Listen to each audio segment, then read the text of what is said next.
Got more bodybuilding ingredients than any leading shampoo. Creamy lather. Dreamy body. Looks like you're next. Luster Cream, you've done it again.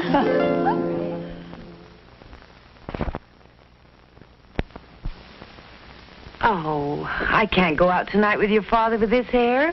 And my shampoo washes the body out.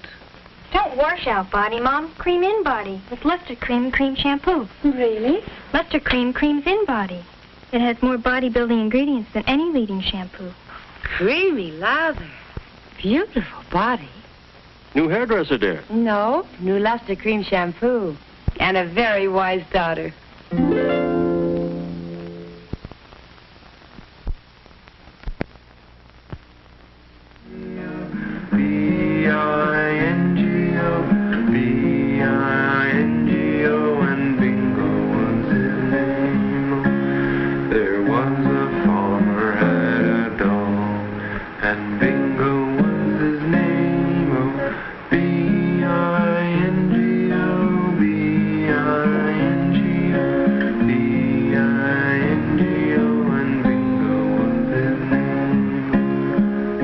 Kids are impressionable.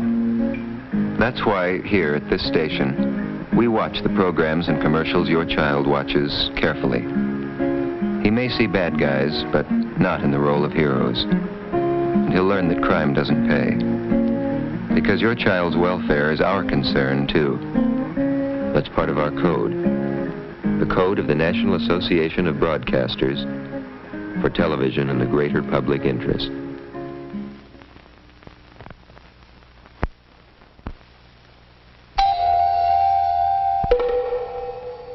This flat tire needs a man, but when there's no man around,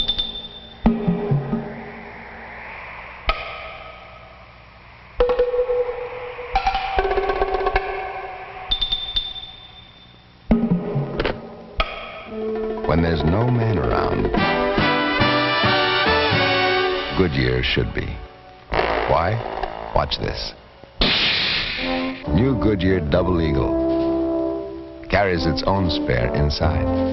Lifeguard safety spare. A tire in a tire. Keeps on going. Next time, give her a second chance.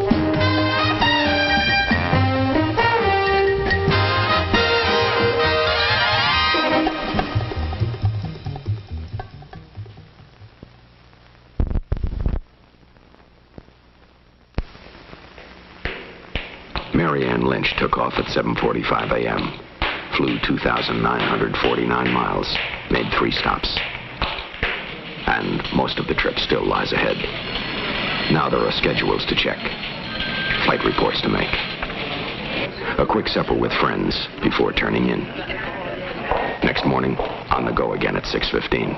Then St. Louis, Cincinnati, finally New York. Glamour job. Mary Ann has made dozens of runs like this, served hundreds of hot meals, greeted thousands of new people. It all demands a lot of charm and works out to a lot of Coke. Does Coca-Cola have the taste you never get tired of? Do we mean it when we say Coke is always refreshing? Is things go better with Coke after Coke after Coke just a slogan? Write Miss Mary Ann Lynch, Trans World Airlines, Box 7144, St. Louis, Missouri. She'll tell you.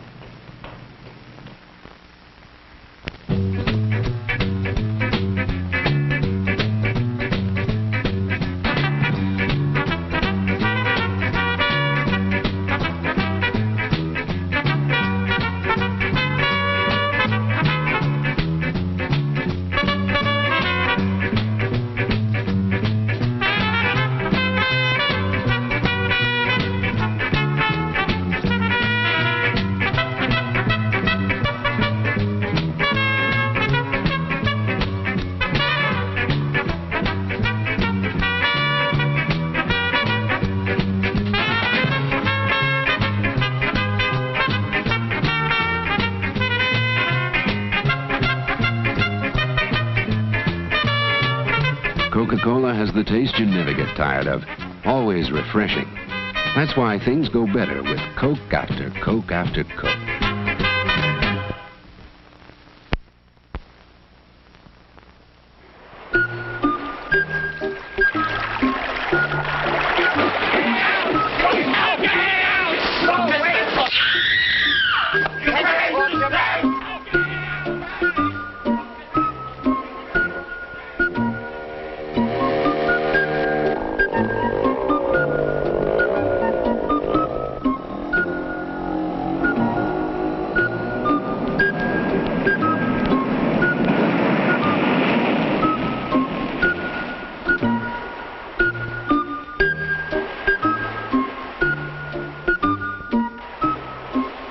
the dull and commonplace occurrences of day-to-day living, one thing stands out as a completely unique experience. Colt 45 malt liquor.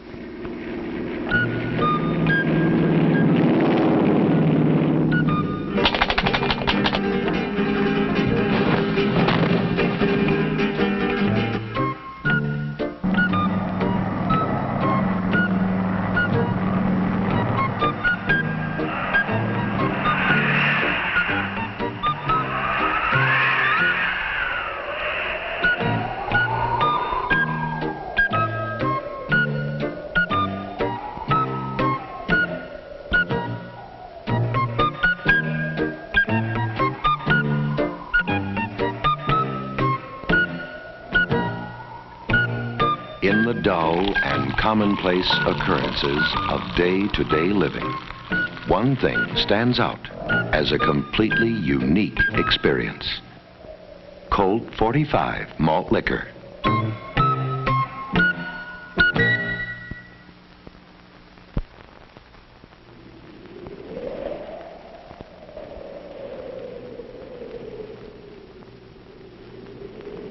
Believe it or not, we have over a mile of inspectors at the Volkswagen factory.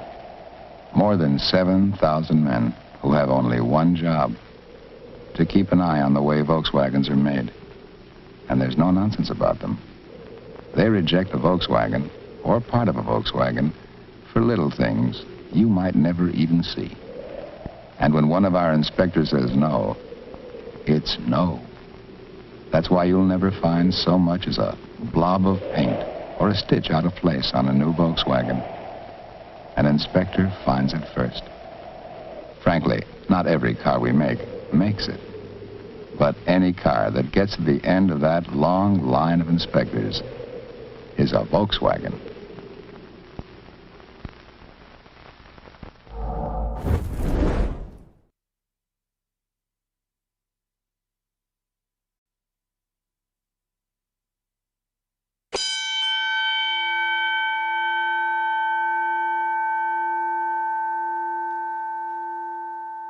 Live from Sacred Death Studios in Los Santos, San Andreas, welcome everyone to Late Night Counter-Apologetics.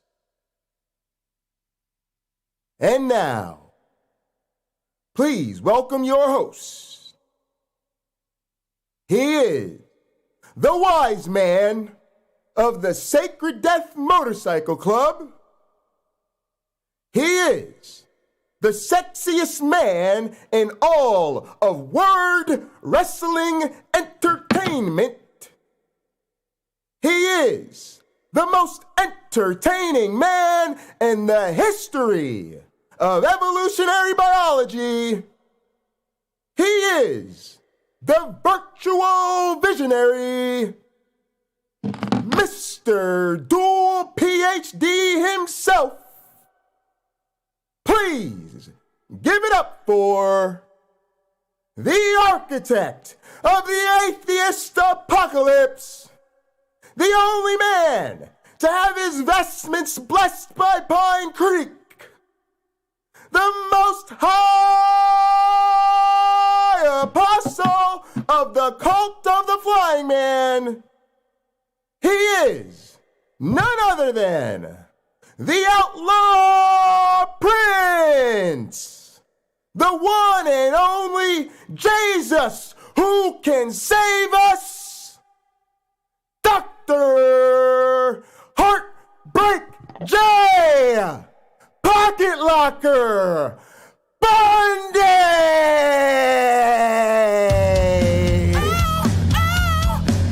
I think I'm cute. I know I'm sexy. I've got the look that drives the girls, while I got the moves that really move them. I send chills up and down their spines. I'm just a sexy boy. Are y'all ready to go? Look, we're gonna keep it real straightforward and very simple tonight. Religion is sitting on some bullshit. I'm here to expose it.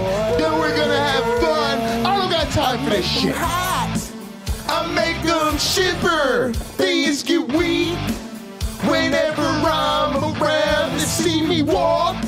They hear me talk. I make them feel like their God ain't real. I'm just a sexy boy. I'm not your boy toy.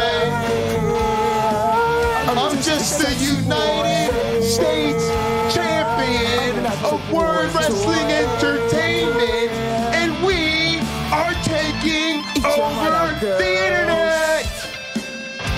Hands off the merchandise. That mic flip though.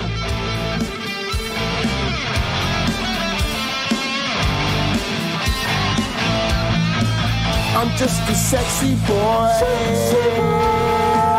I'm not your boy toy. I'm just a sexy boy. I'm not your boy toy. I'm just a sexy boy. I'm not your boy toy. I'm just a sexy boy. I'm not your boy toy. I'm just a sexy boy. I'm not your boy toy. I'm just a sexy boy. I'm not your boy toy.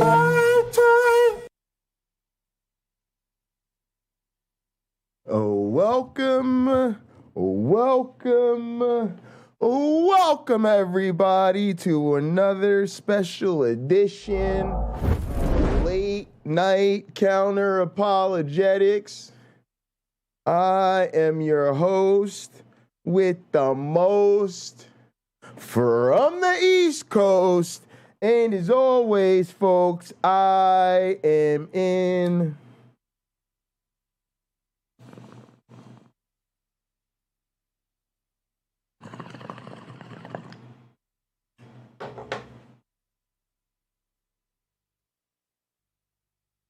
airplane mode. Now look, it's tired. It's late. I'm tired. I took my I don't know what the hell's going on. We're gonna get with James Apperson, but we gotta celebrate a lot of things going on. Holy shit, that hit hard. Whew. I went to the dispensary, y'all. Got some drugs. I picked up my medication. I picked up my weed. I picked up some alcohol. I'm everywhere, y'all. I'm everywhere right now.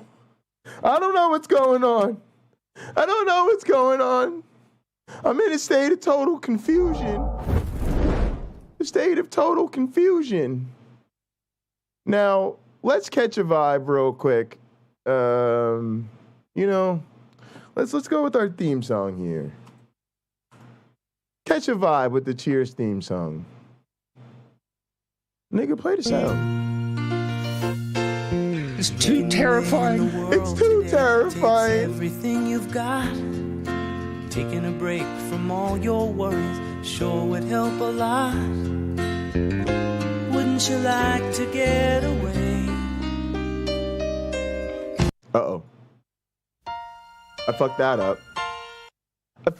up. What is going on? Play the goddamn song. Making your way in the world today takes everything you've got. Taking a break from all your worries sure would help a lot.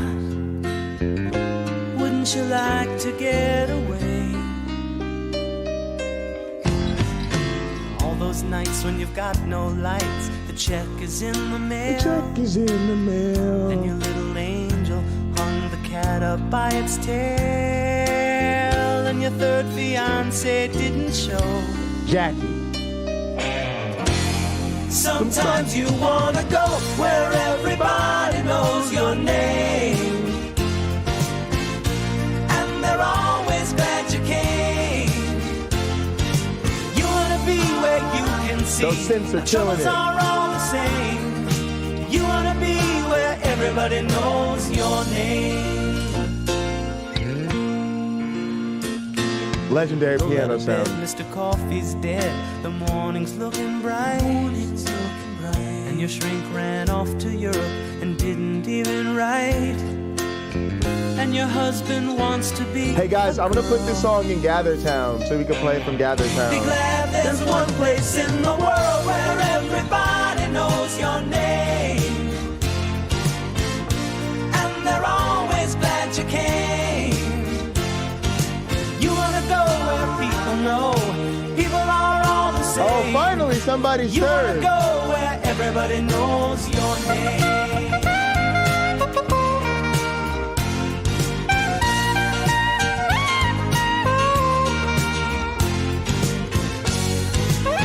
Where everybody knows your name. And they're always glad you came. Welcome, Jerome. Where everybody knows your name. And they're always glad you came. Obama. Everybody knows your name. YouTube punk. There's a wild YouTube punk. All right, gang. Time for some communion real quick. Y'all should already know the goddamn routine by now. I want to send a special shout out to Jay's Clown Girl. Got me some Jack Daniels, you know. Feeling like Uncle Bobby, guys. Guys, I'm drinking that Jack Daniels. What are you drinking? That bullshit? What you drinking? Some cheap-ass beer? What you drinking? Some fucking tea? Huh? This makes me better than you, okay? Do you know what you call this, okay? Stop with the flowery fucking professional music. Nobody wants to hear that shit. Want to talk about Jack Daniels, huh? Huh? This makes me better than you. What do we call this? What do you call this? Huh? Huh? Did you say Jack Daniels? You're wrong.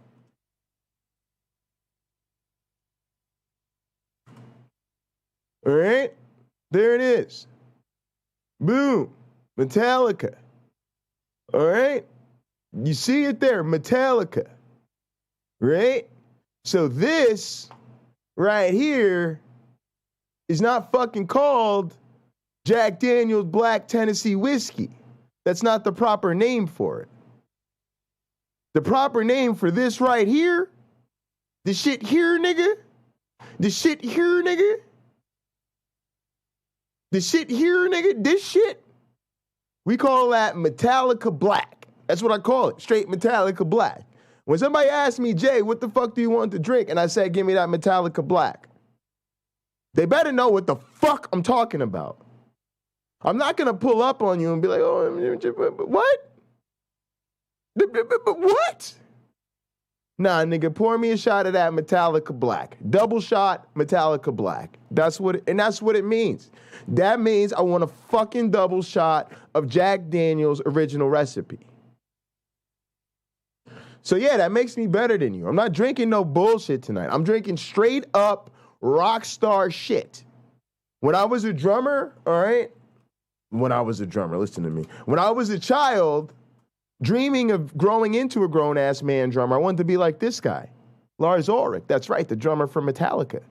Everybody's favorite drummer. Everybody knows Lars Ulrich's the best drummer in the world. Fucking unbelievable chops. Just fucking crazy difficult drumming. All right? And now look at me. Look at me. Grown up, sexy as fuck. I'll whoop Lars Ulrich's ass on drums. Lars, don't come at me, bro. Lars, don't come at me, bro. I love you. I love Metallica, but don't come at me, Lars Ulrich. I'll hurt your goddamn feelings on them damn drums, Lars. All right? And I'm drinking my own goddamn Metallica Black as the motherfucking most high apostle of my own goddamn cult. I'm on some next level shit. All right? So that's what y'all got to get with, man. What is in this glass? Now you know. Metallica Black. Now please raise your glasses. Hang on a fucking second. Get this fucking worship team together. motherfucking worship team together. Here we go. Please raise your glasses and hold on to your asses. Through him, with him, in the unity of the flying man. All glory and honor is yours who flied for our sins forever and ever. You may drink.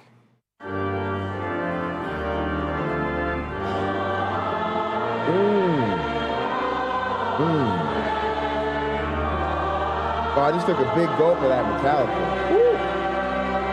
Ooh. That puts their hair on your chest.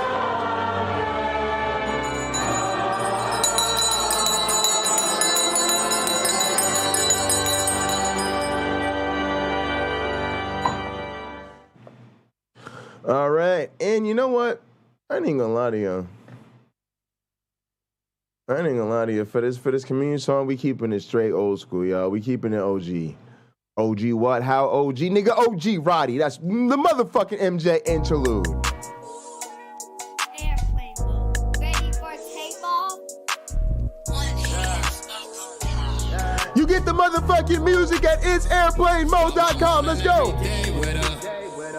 In the afternoon, I lay with her. In the evening, I'ma stay with her. Hi, I'm in love. I ain't even tripping, but them say she a drug, cause she here every day for me. Hey, hippie smiles. In the morning, hit her faithfully. At least a dub when we touch. No one falling in love. I ain't even tripping, cause she the one I could trust. Even bring her out on dates with me. See my mama new place with me. She hold me. Everybody head over to James Apperson. James is live. Pull up a second tab. Watch James Apperson. I'm about to be watching James Apperson over here in a few minutes. I even took her on a plane, but she ain't even a drug. Some say I'm tripping, but they ain't even a You should be double streaming right now. In the afternoon, I play with you. But I know I'm never tripping. The signs say I'm in love. Mary Jane is different, cause she ain't even a drug. She be there every day for me.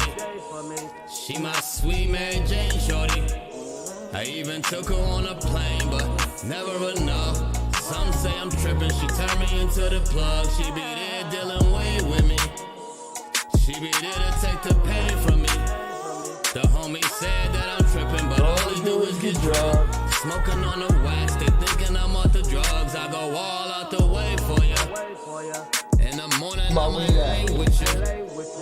In the afternoon, I stay, cause she know that I'm in love. I ain't even tripping, cause she the one I could trust. She go running every day with me. Take the kids out to play with me. They say I'm tripping, I ain't slipping, cause she ain't even a drug. Niggas sipping lean, ain't worried with Cameron, I still gotta get linked up with the gang for you. I'm sorry about that. Take a long walk and stay with you. So I got a couple things to catch up on. She the one I could trust. Niggas sipping lean, but me, I'm smoking a dub. I go all out the way for ya. Take some time out my day for ya. I hear you, Jerome. Never enough. Some say I'm tripping, but they ain't even. Now, what y'all talking about? Y'all know I be up till 6, sometimes 8 o'clock in the morning, man. That's why I be starting so late, man. I took my meds early tonight. I took them after I got home from my errands, so I'm trying to go to bed earlier my damn self.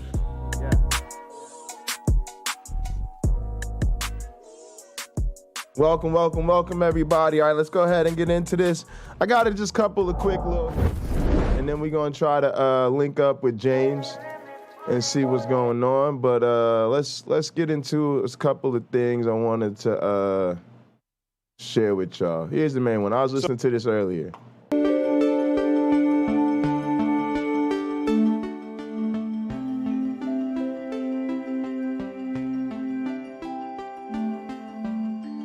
Well, religion is an interesting topic because religion is universal.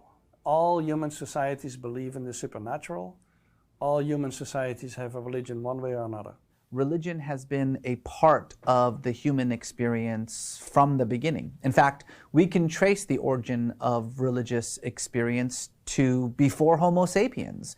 We can trace it with some measure of confidence to Neanderthals, we can measure it with a little less confidence all the way to Homo erectus. So we're talking hundreds of thousands of years before our species even existed. Essentially, there has been no culture on Earth that has not invented some form of what could be termed metamagical thinking, attributing things that cannot be seen, faith-based belief systems, things of that sort. So it's what? universal. So what? Religious thinking is embedded in our cognitive processes. It is a mode of knowing. We're born with it. It's part of... Now, this I disagree with, right? We say that. And I was even taught to say this like in grad school when I was, you know, learning that basic philosophy of science type shit. Oh, you know, religion is a different way of knowing. It's a different mode of knowing. But it's not. It's not. It's almost just like, it's just kind of, I think it's just in our history. But that doesn't make it great, you know.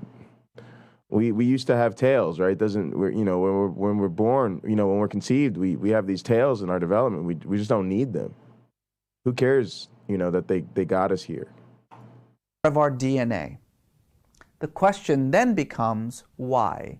There must be some... But yeah, it's not a way of knowing. It's just a way of claiming. Evolutionary reason for it. There must be a reason, some adaptive advantage to having religious experience or faith experience. Otherwise, it wouldn't exist. It makes perfect sense why they've evolved, because they're wonderful mechanisms for reducing stress. It is an awful, terrifying world out there where bad things happen and we're all going to die eventually. And believing that there is someone responsible for it, at least gives some stress-reducing attributes built around understanding causality. Religion starts from the view that we are torn between good and evil. There is definitely a good core, but it's permanently tempted. And so what the individual needs is a structure which will constantly try and tug a person back towards the best of themselves. Our current religions are just 2,000 or 3,000 years old, which is very young, and our species is much older, and I cannot imagine that, for example, 100,000 years or 200,000 years, our ancestors did not have some type of morality. Of course, they had rules about how you should behave, what is fair, what is unfair, caring for others. All of these tendencies were in place already, so they had a moral system. And then at some point we developed these present-day religions, which I think were sort of tacked onto the morality that we had. In societies with 1,000 people or several thousand or millions of people, we cannot all keep an eye on each other. And that's maybe why we installed religions in these large-scale societies where a God kept watch over everybody. And maybe they served to codify them, or to enforce them, or to steer morality in a particular direction that we prefer. And so instead of saying morality comes from God or religion gave us morality, for me that's a big no-no. People. That is so insightful, right, guys? There's no way we would have made it to the point where we got religion without the very fucking foundation of morality and all that bullshit that religion claims to give us. It doesn't give a shit. Y'all, a lot of us just don't want to face the reality. We are primates. We are apes on a motherfucking stardust. All right? So we just came up with a lot of crazy dumb shit that you could just literally describe as ape shit. It's a type of shit you would expect to find if an ape was trying to discover how the fucking universe works, right? When you have that perspective on it, it makes so much more sense, guys, right? When you try to make it magically, somehow we were tapping into the great knowable unknown of the, y'all know, the blase and the motherfucking flavonoids. There's just no way. Ape shit, you know. It's just ape shit, that's all. Are good.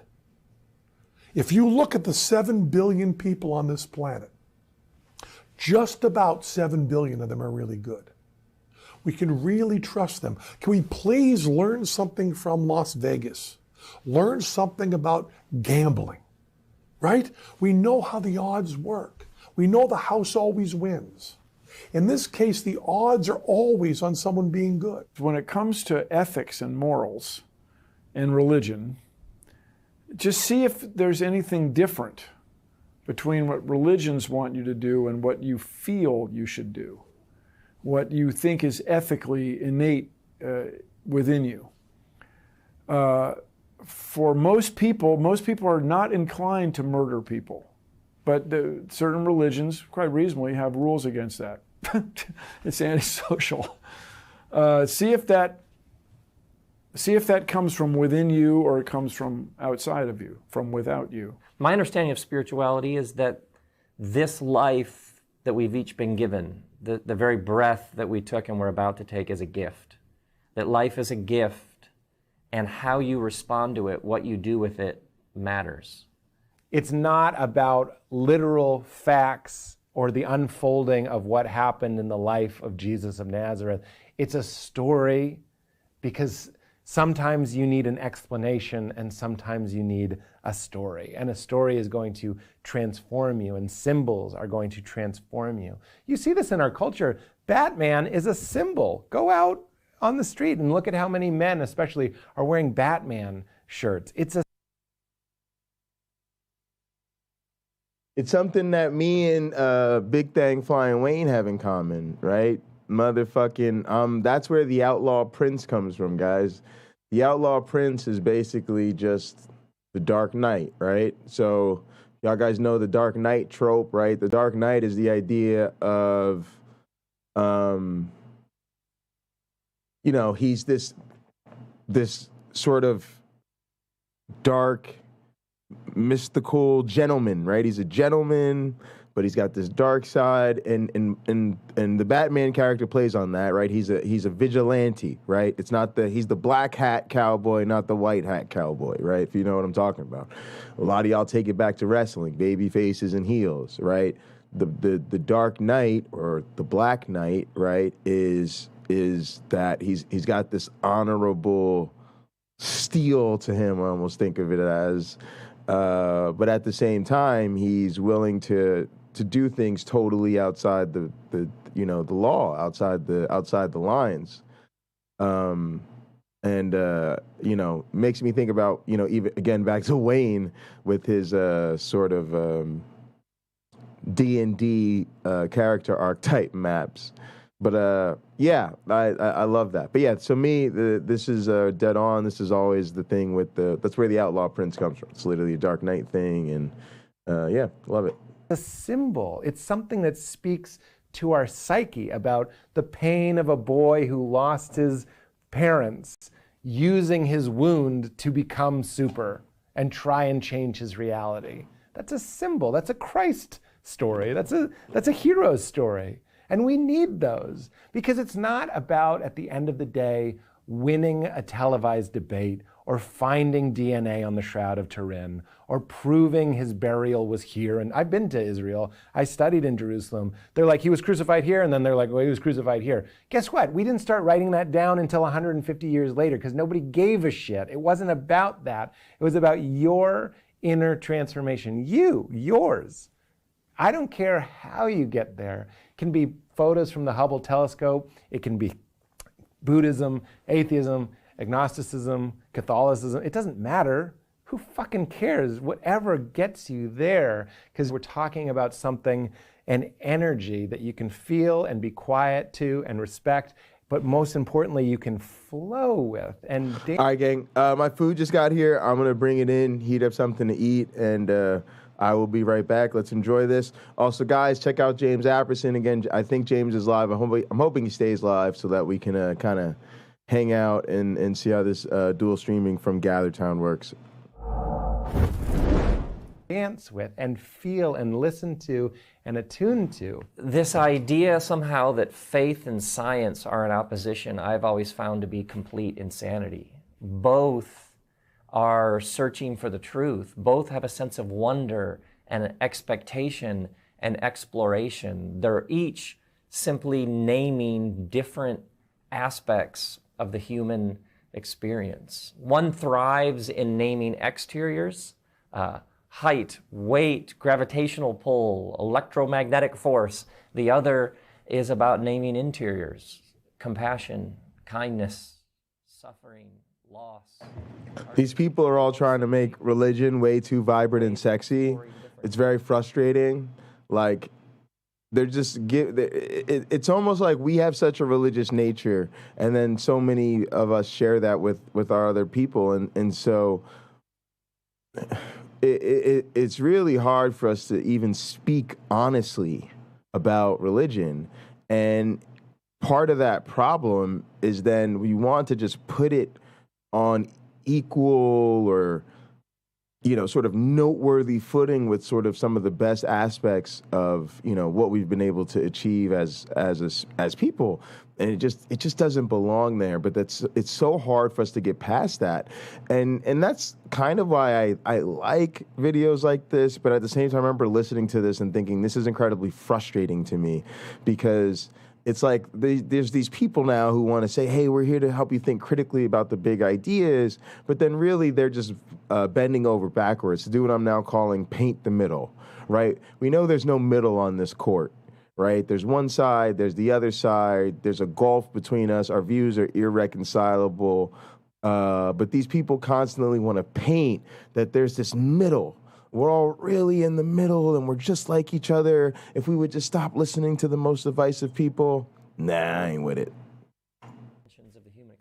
Science is about trying to get rigorous answers to questions about how nature works. And it's a very important process that's actually quite reliable if carried out correctly, with generation of hypotheses and testing of those by accumulation of data, and then drawing conclusions that are continually revisited to be sure they're right.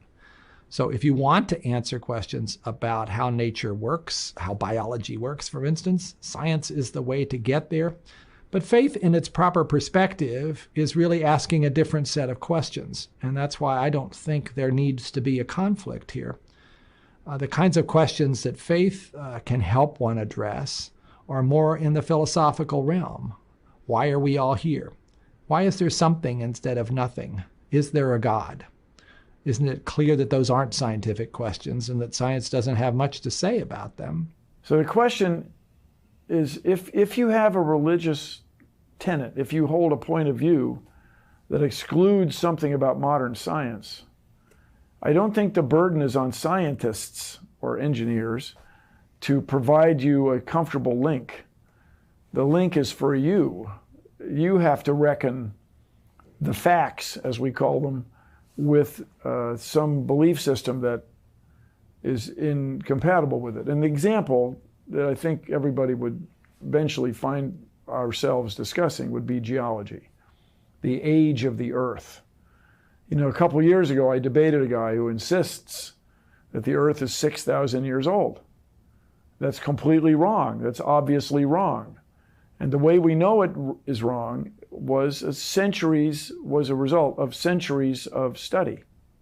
People found layers of rocks, figured out where the layers came from.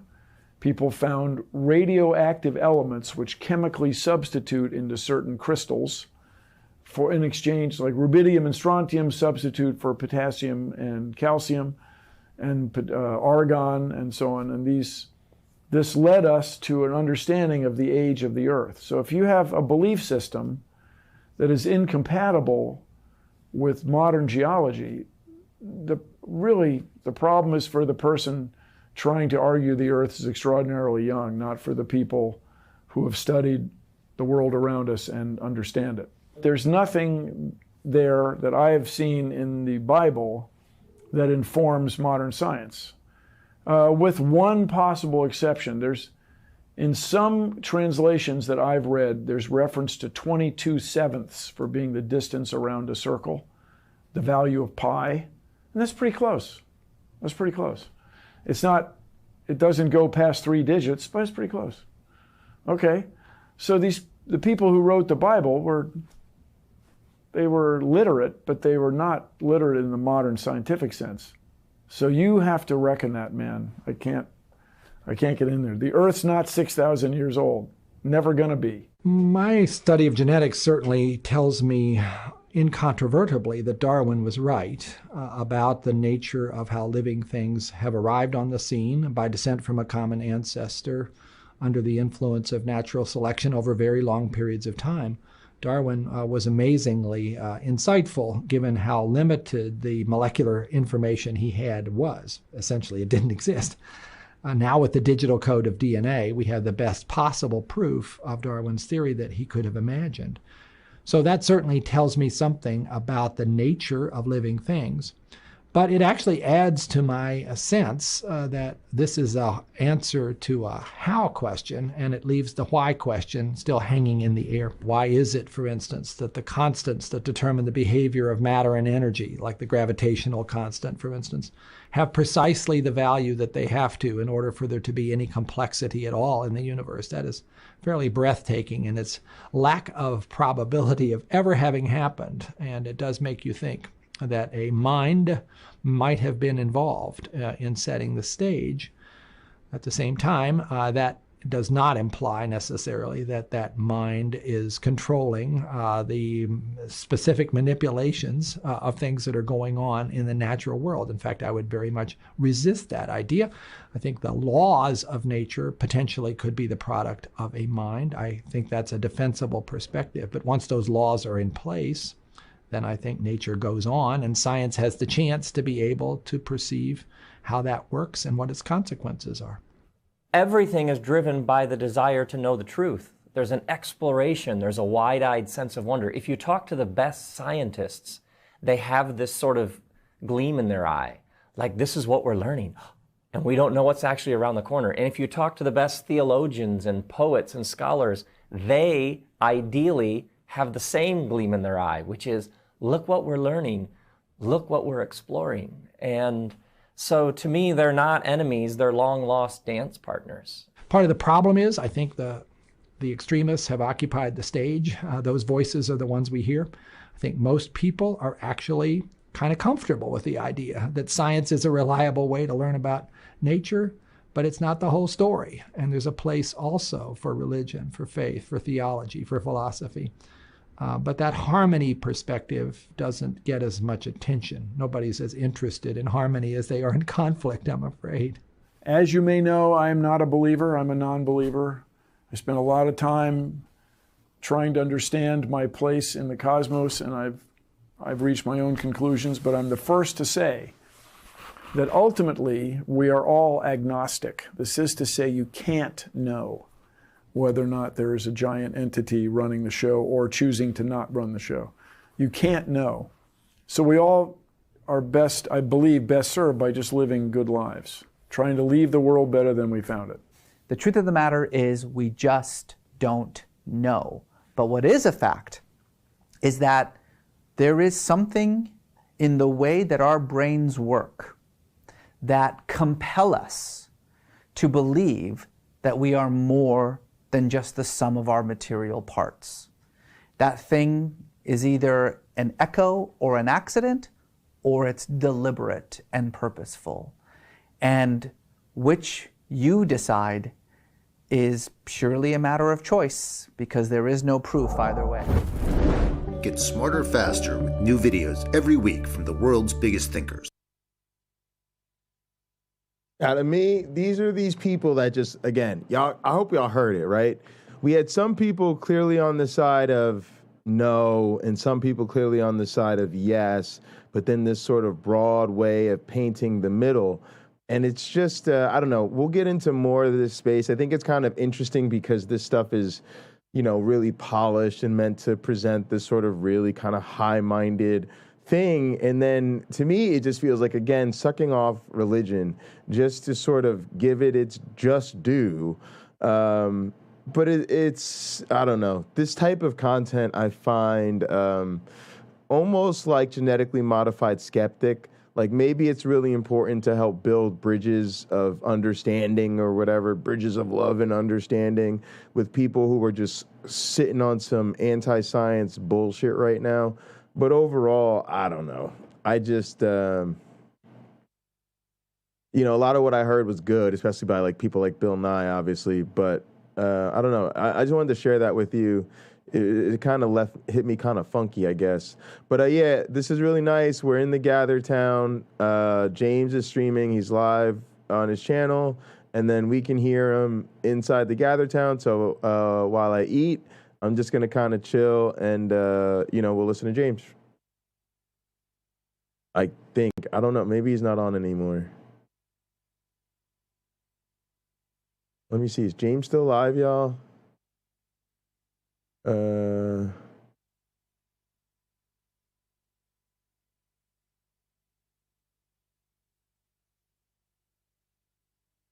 being comfortable. He might have stopped using. I think he muted himself in Gather, guys. Strong women. AR linked something for strong women. We can go check that out. Let me come back over here. All right, here we go. Come back over here to the. All right, let me grab my plate. Okay, let me back this up, and let me. Don't tell comedy. Let me make sure it doesn't have any copyright stuff. It doesn't look copy protected, so I guess we're gonna risk it. I'll scroll back up here and come back over to the interface.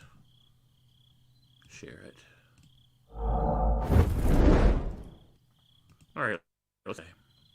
I'm from Arizona, man. So everywhere I go is a culture shock. I've been traveling a lot, man. The Midwest is different. I ain't never really been out there until recently, And I knew it hit different as soon as I got off my flight and was at baggage claim. I tried to help this lady out with her bag, and she said, I got this. I'm a farm girl. And I was like, okay, bitch. I don't even know what the fuck that means. What, you fuck with milk? All right, hell yeah, okay. You a bad bitch. All right, I get it. That's okay, body, yada, yada. Yeah, I get it, girl. I get it. Okay, that's cool. She picked that shit up with strength. She said, look, I was like, hell yeah, girl, do your thing, man. That's fun. I like it. So yeah, I've watched. So I don't know. I better be careful not to accidentally stream something.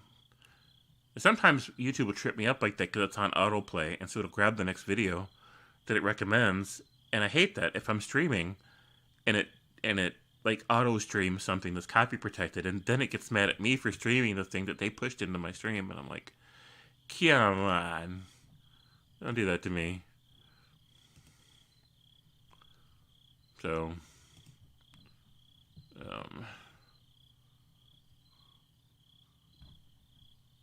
January 6th committee, quantum mechanics, rain sounds at night would be nice, except copy protected, behavioral evolution, too deep for night,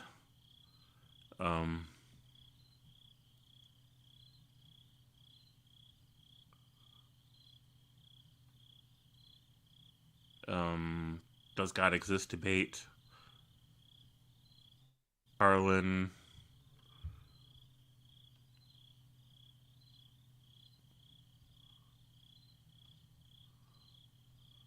like all this stuff is either too deep to play at night, or too cerebral, or too controversial, or copyright protected. Like there's nothing I could share this time of night. It's crazy.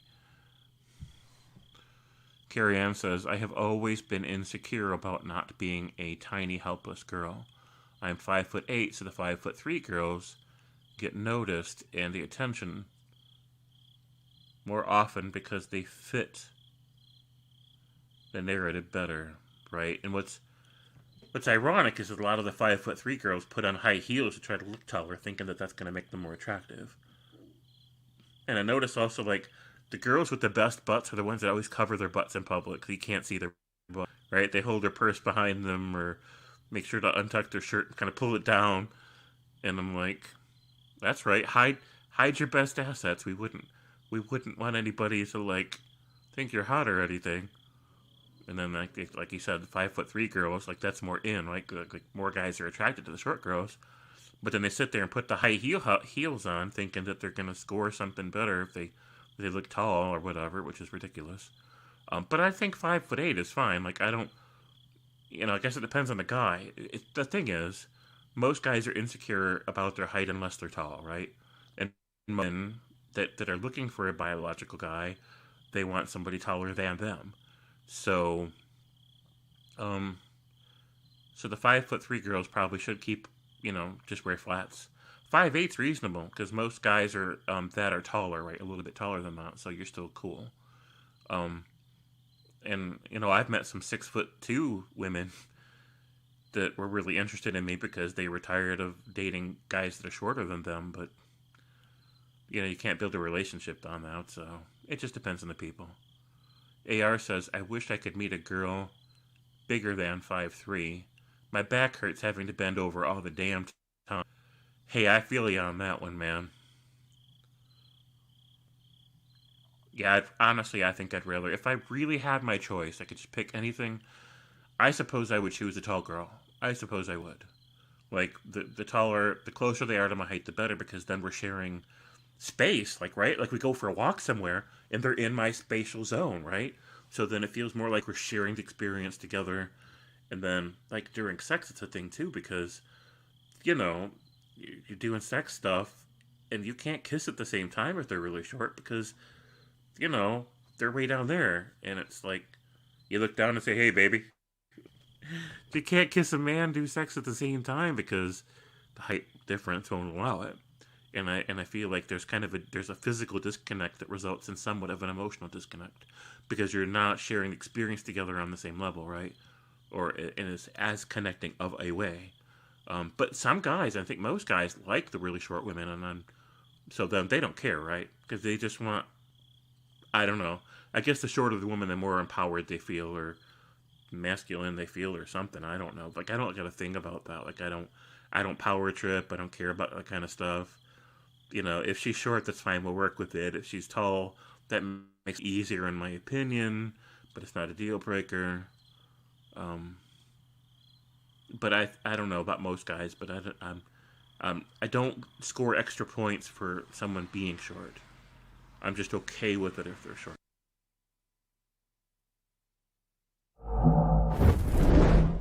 I mean, I think Sam Harris is generally pretty cool, but like, I don't know. It's all a bit weird. It actually, like, I don't know. I think Sam Harris is too much. Like, I'm not a huge fan of his. Like, I've listened to some of his talks and stuff. I'm just like, I'm just kind of over it. But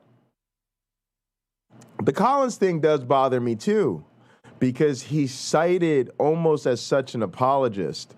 And he does spit a lot of apologetics nonsense. And then he was like the head of the Human Genome Project.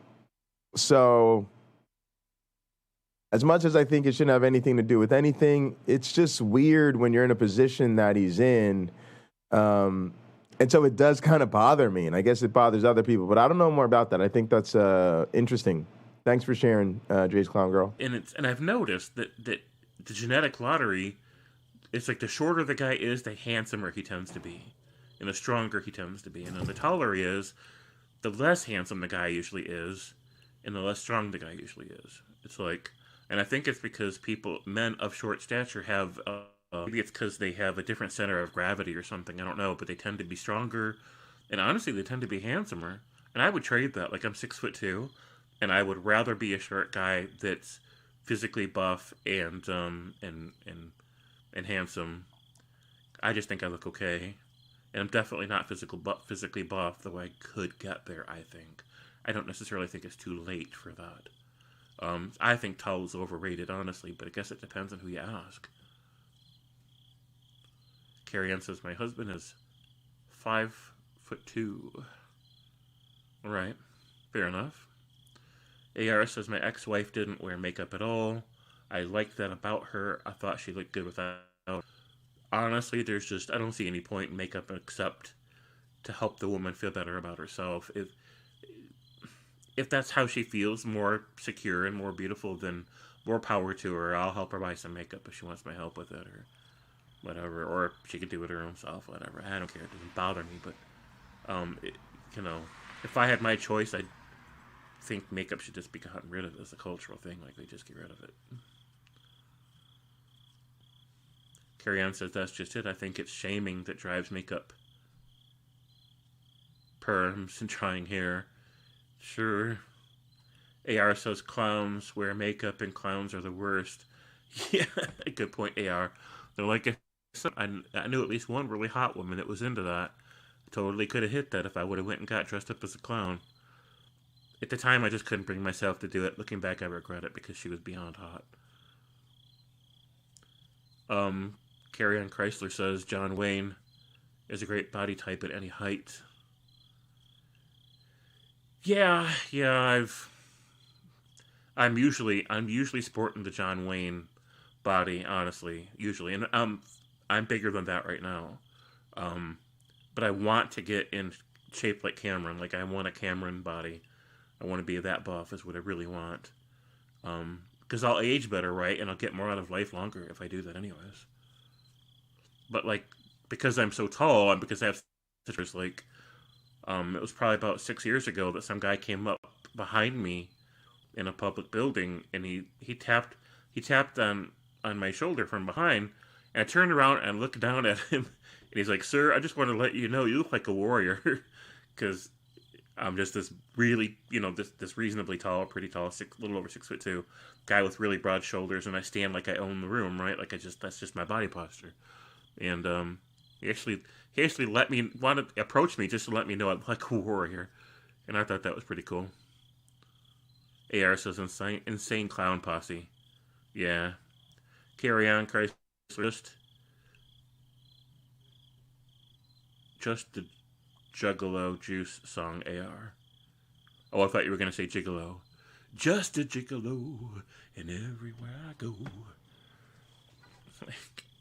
I used to love that song. That's just because I'm old, and most people here don't even know that song now.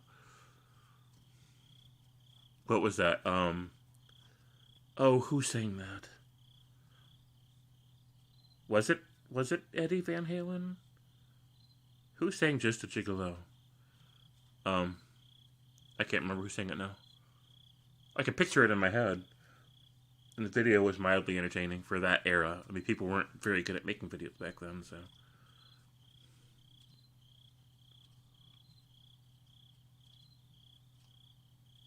ICP song about Faygo soda.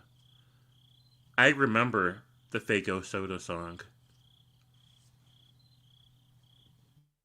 Back in the day. And it was clever. Like, it still is in my head. Like, it's an earworm, right? Like, it's a really nice song.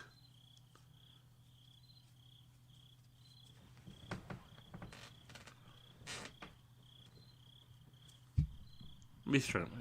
I guess I could play some songs from memory lane, right? Like, oh.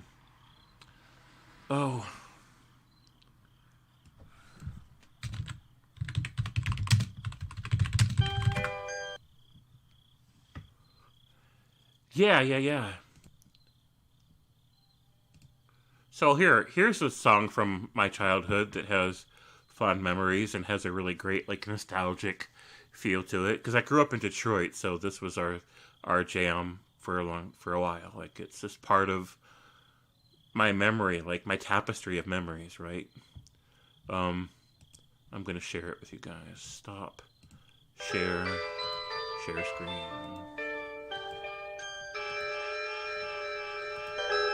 It was great to be a Tiger fan with a Georgia peach and Mom and Sam. They won the pennant 3 years in a row. It was great to be a Tiger fan with a Georgia peach and Wahoo Sam. They won the pennant 3 years in a row. Then Heilman led the squad, adding titles in years that were odd. Rick Stadium always had a hitting show. I'm talking baseball. Hank and Charlie slugging Tiger baseball. Schoolboy did the chucking. Goose Gosling made opposing pitchers scream. Then Georgie Kelly came upon the scene. I'm talking baseball. The Motor City team. Well, Hal and Dizzy set him down. Then K-Line won the batting crown. The year before he had the right to vote. Charlie Maxwell's Sunday fun. Denny's year of 31. The sailing was great in 68 on the Sirius boat. Talking baseball. Rocky, Norman, Willie. Tiger baseball. Macaulay, Gates, and Billy.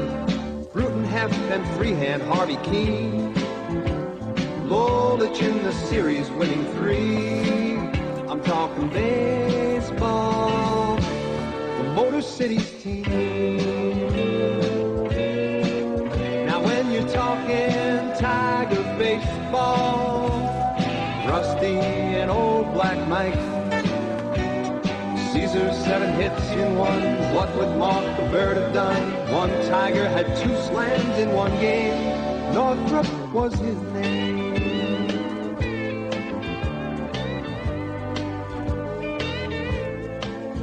The Tigers have tradition, and Sparky's one ambition is to get them to the Classic in the fall. New names join the old, another team unfolds. They're a good bet with Morris and Chet, so let's play ball. I'm talking baseball. Trammell, Dave, and Lance, Tiger baseball. Kirk Gibson and the champ, Whitaker and Hebner on the scene. Wilcox and Aurelio have the steam. I'm talking baseball. Motor City's team. Tiger baseball, the Motor City's team. Motown, Motown, Motown. I'm talking baseball, the Motor City team. Motown, Motown, Motown. The mechanical man, the original Motown, Motown, Motown. Tiger baseball, the Motor City team. Motown, Motown, Motown. And what's the word from Mark the Bird? Motown. So Mark the Bird Fidrich, he was interesting. He would talk to the ball. He's getting ready to pitch it.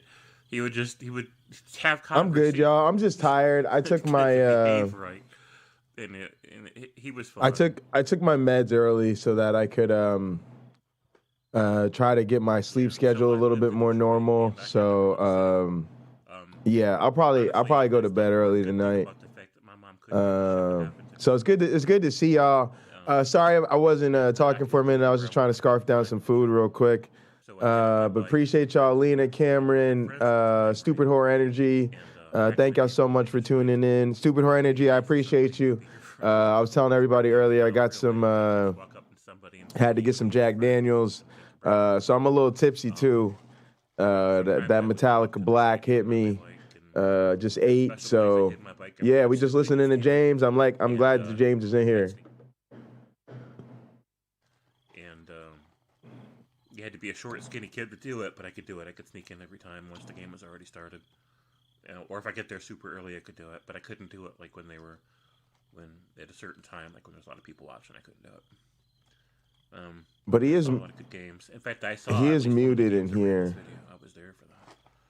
So good times. Let me see if I can help him. Good things about my childhood, to be honest.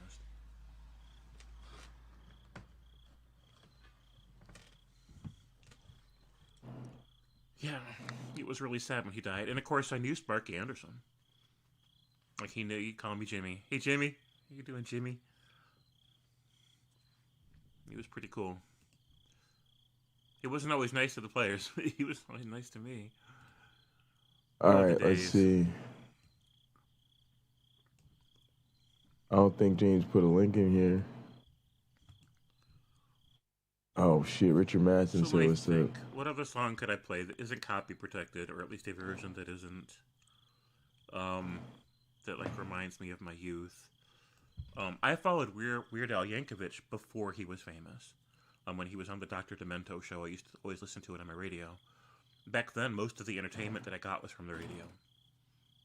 Like I didn't watch a whole lot of TV.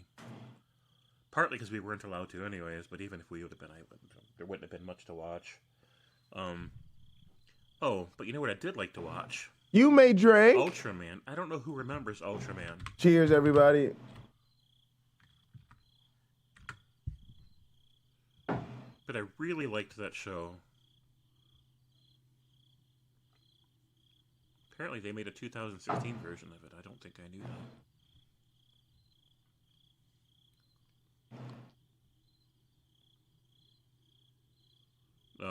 He was pretty. It's pretty cheesy. Like back in the day, these were like cutting art graphics, right? Like they were state of the art, like so believable. But now they wouldn't even pass on a Power Rangers show. Oh, a link. Yeah, sorry. Copy clipboard. Copy clipboard. Paste.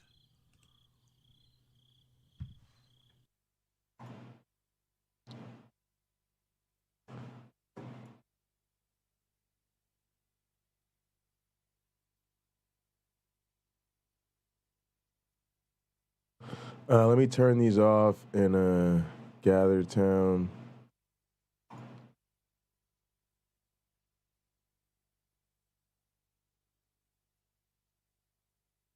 Ooh, what camera is that? That camera can't really look like that, does it?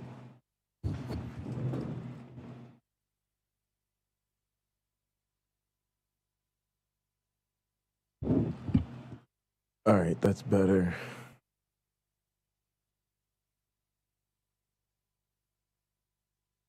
But most of the special effects were just that damn cheesy. I mean, look at that. Nobody would think that passes for a legitimate, like, Hollywood monster now. It's ridiculous. But back then, it was so real. Hello, Jay. How are you? Hey, it reminds me of the first season of Power Rangers when the fucking when the monsters were trash.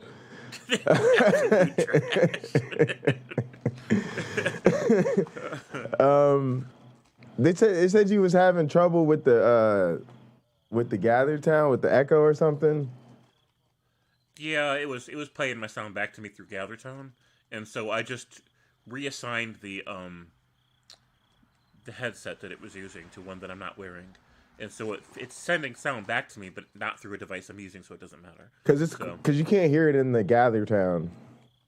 Right. Well, that's good. It just shows you as muted. Oh, you can't hear me at all in GatherTown right now? Yeah, you could hear the video when you played the video, but you can't hear yourself. Oh. Yeah. That's I'm going to have to work. Yeah, that's why I jumped on. So, but yeah, you don't have, I mean, I don't know if you want to. There. Let me see. Yeah, I fixed it. You should be able to hear it now. Yeah, I can. Can you hear me in GatherTown? All right. No. Yeah, no, I appreciate that. Yeah, no. I could hear you in GatherTown. It was fine. That was good. That's fine. Yeah, I purposely made it to where I couldn't hear GatherTown so that I wouldn't hear my own echo. Oh, that's what happened. Yeah. But yeah, I mean, that's so yeah, we should think about that. But yeah, I would probably do it that way. Like, even if you're gonna have people call in here, I mean, because that'll at least get it. So, because that's kind of what I was gonna try to do, is sit in the GatherTown and listen. Yeah. So I'm trying to get it that way. That way, you know, it'll get more people into it. Like, they gotta, like, if they can get in there and then just watch the stream from there, you know. But yeah, if you don't have anybody calling you or talking to you, then, you know, you shouldn't need to listen to it. So you should be able to just pipe it in there without, you know what I mean? Because, like, you're on stage, so it's not like you're... Right. Yeah. Yeah, that makes sense. As long as I can hear them through this interface when I need to, which I can still, independent of it, so that's fine. Yeah. And then we can chat. I can help you with some solutions. Basically, probably the easiest thing is going to be this thing called the Voice Meter Potato. Banana, rather. The smaller one. Okay. It's a program. It gives you, like, virtual inputs and outputs so that you could use one mic, but set the inputs and outputs up so that you don't get that feedback problem. Nice. And if I do that, I'll probably switch to a second monitor setup so that I can have all that off to the side to work with. Yes.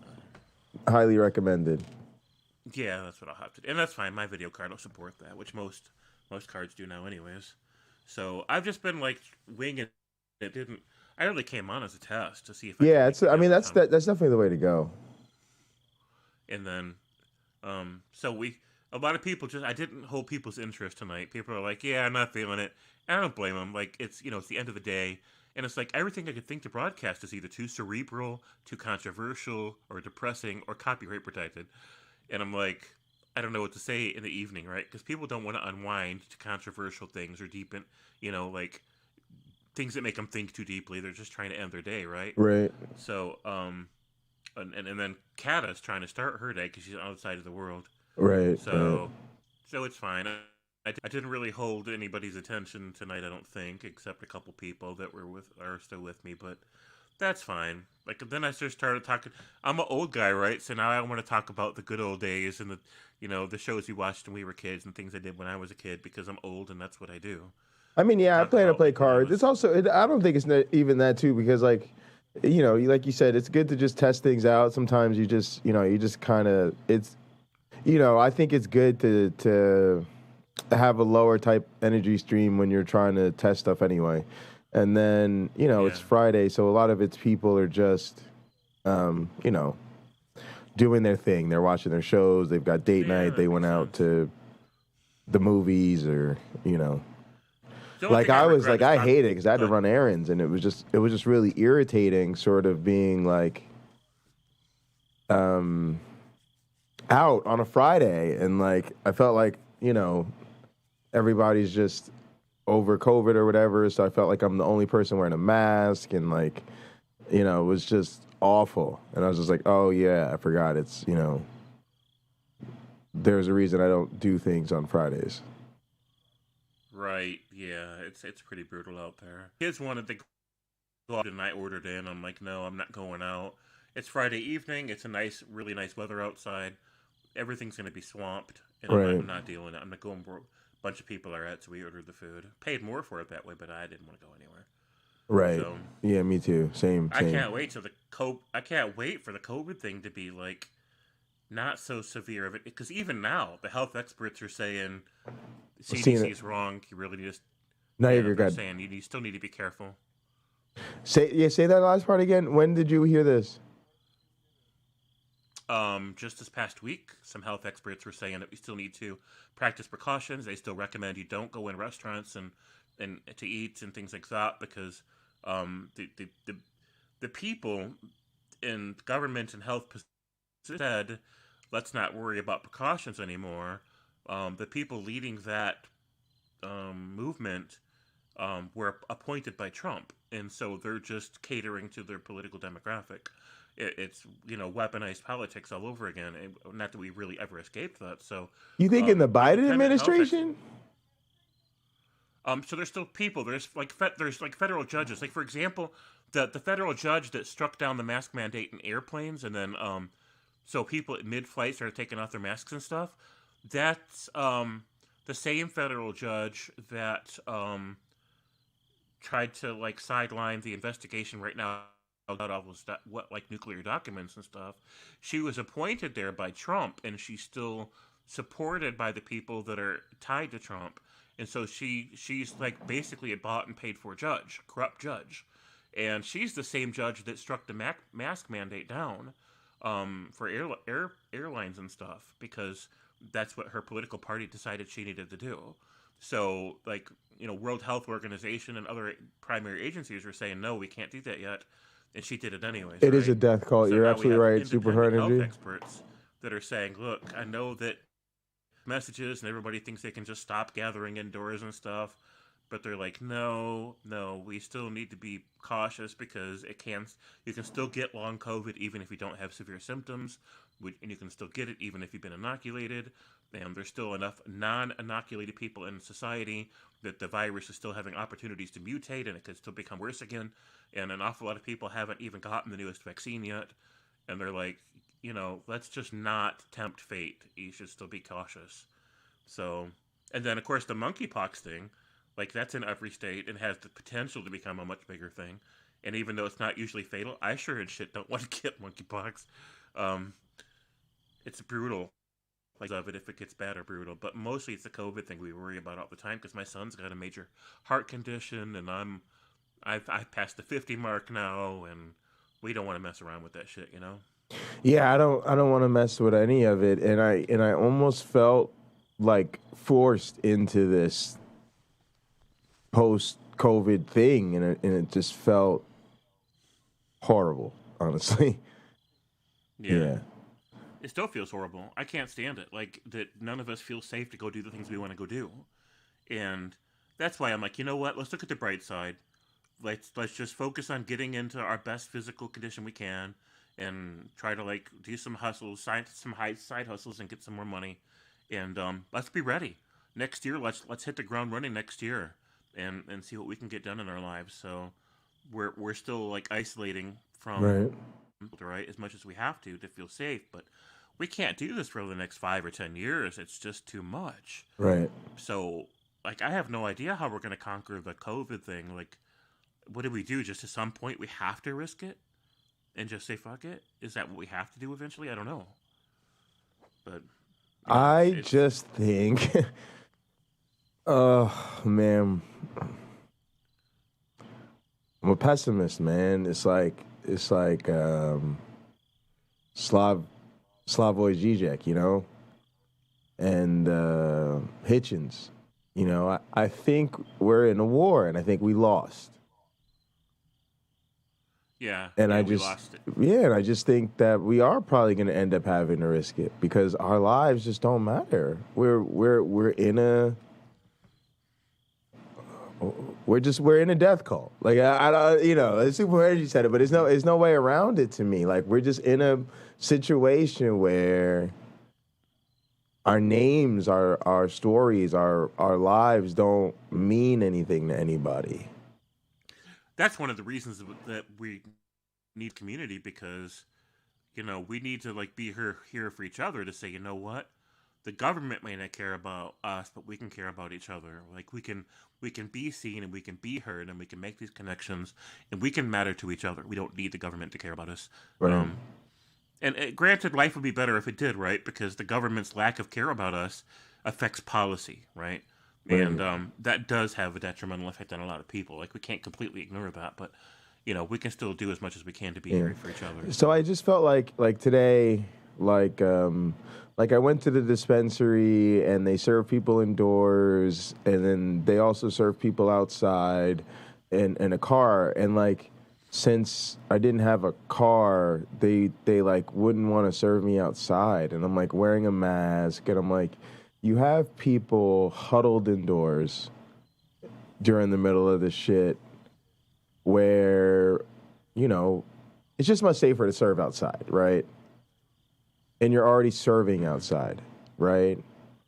So it's just irritating because they want to play this dumb game where it's like, oh, come inside. And then it's like, well, no, your flow inside is not right. You got people sitting in the lobby, nobody's wearing a mask. Then you got people trying to come in here. I placed my order hours ago. So I should be in and out. I should be done with my shit. Just give it to me and go. I paid online. Oh, sorry, the payment didn't go through. Now I gotta. So now I'm inside. You know, and then you're standing in line for 20 minutes. Why am I standing in line for 20 minutes? I already ordered. Like, you see what I'm saying? And it's like they're forcing this to be ugly, stupid, and dumb. I could have just sat outside. Y'all could have taken y'all time, get your shit together, bring me outside. So they want to pretend that it's a parking lot safety issue. Oh, I'm a grown-ass man. I'm like to get hit by a car in the parking lot. Sorry. First off, how fast a car going to be going if it hits me in the parking lot? Second of all, how's a car going to hit me when I'm standing behind a fucking pole and I'm standing in a parking spot? Like, it's a ridiculously constructed, let's make a problem out of something that's not a problem so we can... you know, not just do this safely when there is clearly a problem with COVID. Like, it's just so ridiculous.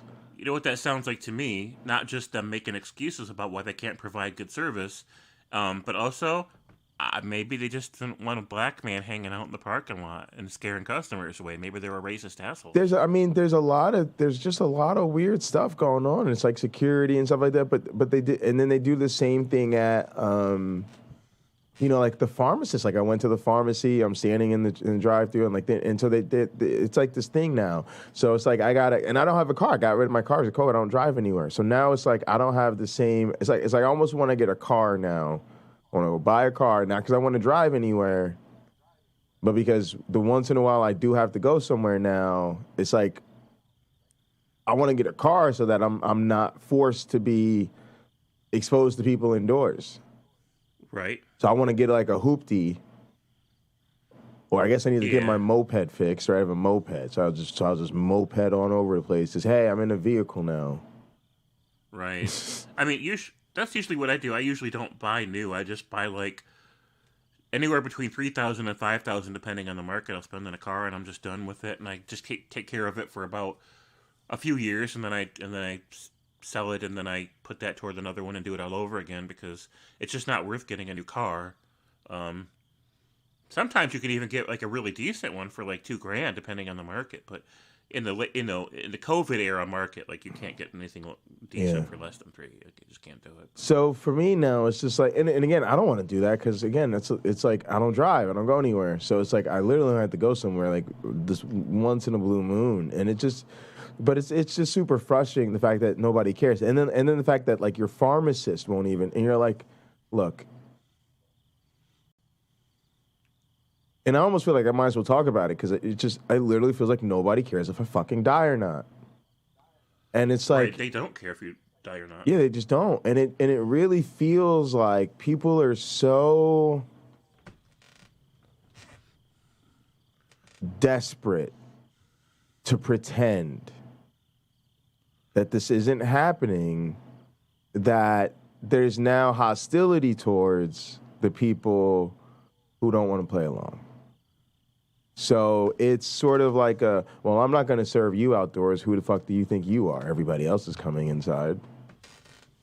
Oh, sorry, you're here to get your medication that you can't live without. Well, again, I'm like, I told the lady when I came inside, I was like, I'm standing outside that window knocking, ringing the damn bell. Yeah, I don't do nothing. Then I come inside. Now you got me standing inside for 20 minutes waiting behind people. Like, this is ridiculous. Oh, I'm sorry. Well, sorry's not going to cut it. Like, I'm standing out the window. Like, y'all got to pay attention, man. And it's like, but that's what it is. It's this, nobody's doing it anymore. We're not making exceptions for anybody. We're not,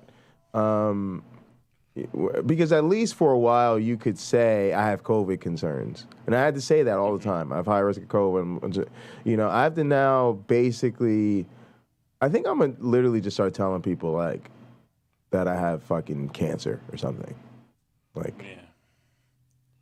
Because it's like you have to find a way to claim something just to get yourself some fucking safety. Right. Or go around and say, I have COVID.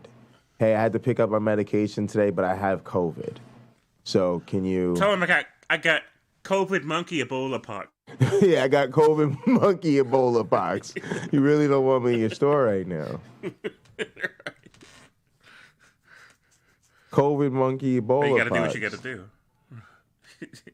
But that's the place we're getting to, and it's like, and then again, I feel unsafe just because I need things. Right. Yeah, I feel the same way, and it's even hard to get doctors to care a lot of times. But that's a whole other story that we could talk about sometime. But yeah, sometimes my pharmacy doesn't have enough people to man the drive-through, and then people got to come into the store to get their medicines, and that's always frustrating. I guess they can't help it if they don't have enough people, but I kind of feel like if they can take the time to walk over to the counter to ring you up, that same person can walk over to the drive-through, even if they have to alternate. There's the same amount of people they had to take care of. They should still have the drive-through open. It's just, but yeah, go ahead. Yeah. I spend a lot of money on deliveries, Me food too. deliveries, grocery deliveries, and everything else, because what else are we going to do? So, and then when my kids, they go into a store sometimes, but they wear their mask and practice distancing, and they go during times where it's not peak hours and things like that. But, they don't do it too often, so there's no end in sight for it. Until they come up with a vaccine that's going to, make people not get COVID anymore, I guess we're just stuck with it, right? It's a way of life now. But we can't keep isolating for the next 5 or 10 years. We can't do it. It's depressing, and we can't live our life because we got to isolate all the time. So I'm going to get back into the date scene one way or the other in the spring. I'm determined with Cameron's help. I'm going to go out there and be a silver fox and score on me some nice older woman who will go antiquing with me and stuff like that. I can't spend the rest of my life indoors. I just can't do it. And my kids don't want to either. They want friends, right? And they're afraid to go anywhere to make the friends. And they want to go back to college, and they can't go to college, except online because they're afraid to get COVID. So it's frustrating. Lena said then they just refuse service, and using the word they is placing blame on the working class. I thought about that. Well, so today with the CVS employee thing, I think she would have probably served me if she didn't notice. I think the issue was their call bell thing that you actually manually press wasn't working. And two, they weren't responding to me like knocking at the window. So it's like whatever. When I was at the dispensary, I thought about not tipping them because I was pissed, but I didn't do it because of what Lena said, because it's not their fault or whatever. But again, that's my point. At some point, somebody just has to do it, right? There has to be those things in life you just, and that's the other thing, right? Like, that expression, the only thing required for evil to triumph is for, good people to do nothing. Yeah. Yep. That's the economy. That's what it is. It's sorry, I'm paid to be the nothing doer, right? Yeah. Oh, I see this person in a vulnerable situation. I say this all the time. This is why our economy doesn't work, because it fundamentally violates the nature of relationships. I call you James. James, I got a problem with my medication, blah, blah, blah, blah, blah. You hear my story out. You go, God, this person's terrible. And then when you go, well, sorry, I can't help you. Why? Well, because there's a store policy, blah, blah, blah, blah, blah. And that's what your job is. Your job is to be the barrier between me and getting what I actually need. Mm-hmm. And then your job is to not have enough authority or not have enough, ability to actually solve the problem. It's why a lot of times I go full Karen on people when I have an issue. Because I'm basically going, hi, my name's Jay Bundy, and I need to speak to somebody who can actually solve a problem. And I know you're not that person, sorry. Right. Right? Because you already know that person's going to give you, sorry, it was a 30-day warranty and it's day 31. Right. Yeah, they are. Right. When you get a manager on the phone, they're going to be like, sorry about that. We'll take care of it. Right. Yeah. But yeah, so it's tough because that's the thing, right? It's the same thing in the schools and stuff. The universities are doing the same thing. Yeah. So it's tough. It's like, it's the administration forcing everybody back into the classroom, but then it's the teachers who have to deliver that. And then, when the students push back, because like we had awful attendance last year or whatever, right? Because students didn't want to pay full tuition to go to school online, but they also didn't want to go back in the classroom with COVID. So then you had teachers forcing the students back into the classroom by docking them points or having quizzes in class just to force the students into the classroom. So it's just, in my opinion, grossly unethical. Right, I agree 100%. And they don't care, right? They know it's unethical. They just don't care because they don't have to care. And it's part of our consumer economy. We're trained into this system where we think of each other as exploitable resources. And it's just the whole system is just one big stupid psyop designed to be able to exploit people as a resource. And whether it's the rental economy, rental property, Thanks, to Lena. where basically you're like a Sorry, I was talking like about a sheep in a pen, right? Yeah. Yes, exactly. And then even the traffic system, stop and go, only drive exactly this way at this time. Sometimes the speed limits are unreasonably slow for no reason other than they just want to control you. And then you got the cop there. I always said this, look, if you really wanted people to slow down, what would you do with the cop car? You'd park it on the side of the road next to a speed limit sign with the lights on. Uh-huh. What do they do? Hide in the bush, 3 o'clock in the morning, pull you over for going 9 over the speed limit at 4 o'clock in the morning on a 4-lane straight open highway. Right. The only thing out here was that cop car in that bush. Uh-huh.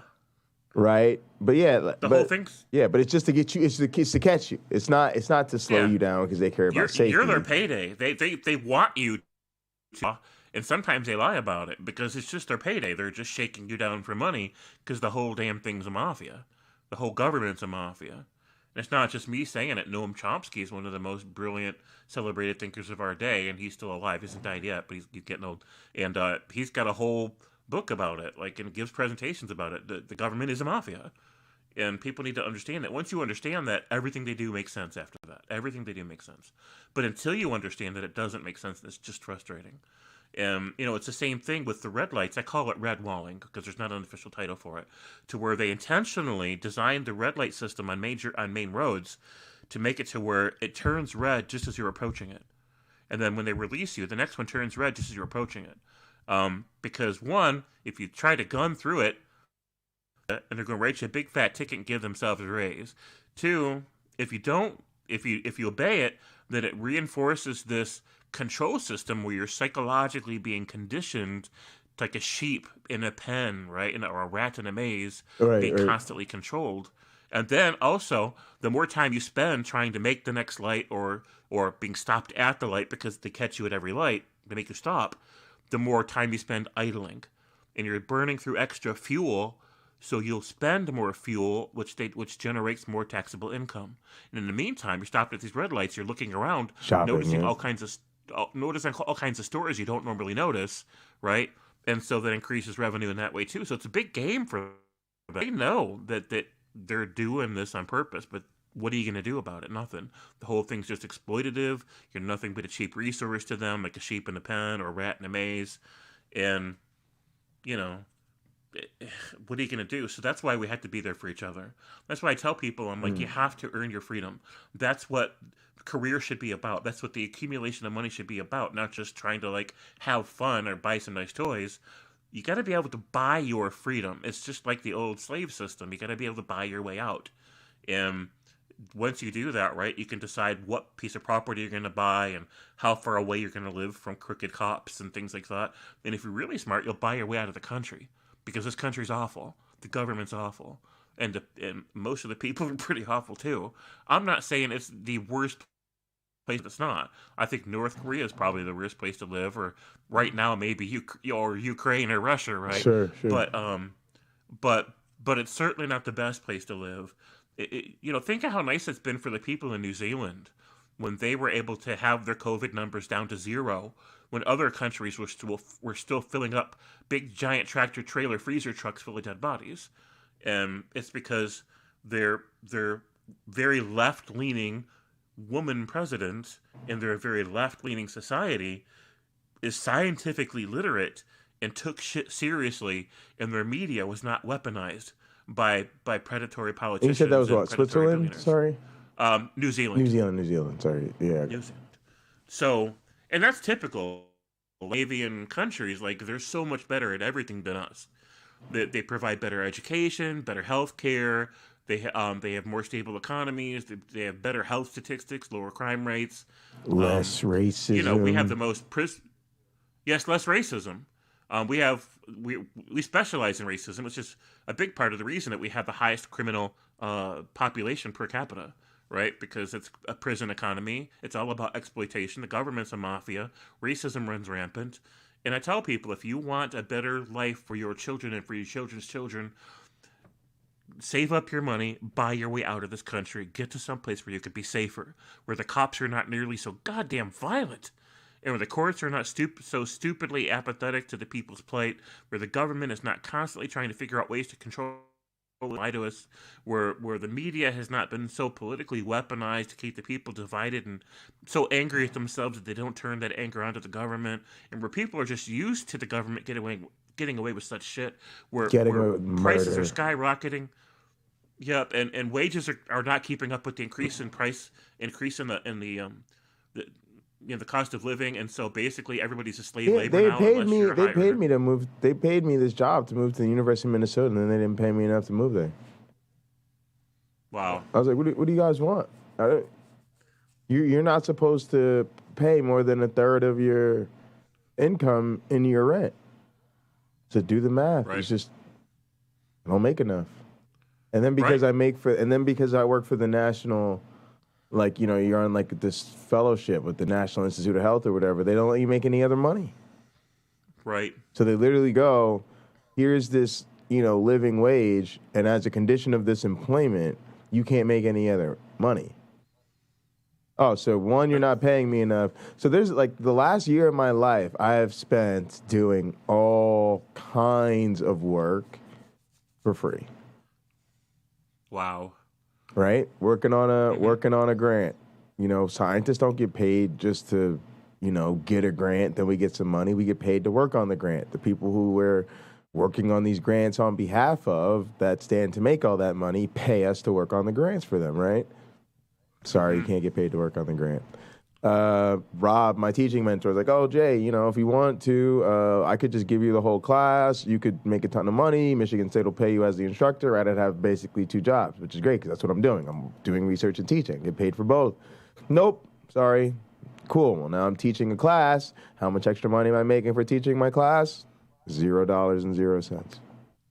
Wow. So they force you to then have to do these things because you have to say yes to the opportunity. You need the training. You need the experience. You need the build your CV. You need all this extra stuff to make you competitive on your resume.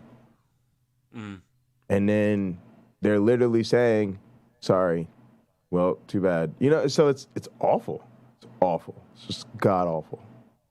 Wow. Yeah. Yeah, how they expect you to be able to pay your student debt back? I can't. Literally can't. That was another thing I told them. I said, because you know Joe Biden just pushed it back. But for a hot minute, he hadn't pushed it back, right? He was like, student loan payments are coming back in September. I told him exactly that. I said, I'm not moving to Minnesota. You can forget that because I can't pay my student loans back. So it got deferred. There's some repayment. I'm trying to enter like a repayment program. I'm literally trying to say, I'm sorry, I just finished a dual PhD program, and now as a result, I need to be put in a needs-based repayment situation because an academic job is not paying me enough to pay back my student loans. That's the truth. And I'd feel bad, except for the fact that there's so many goddamn doctors and lawyers in the same situation. Right. Yeah, they got $250,000 in student loan debt that they'll retire with, folks. Doctors and lawyers will retire with student loan debt. That is such a con game.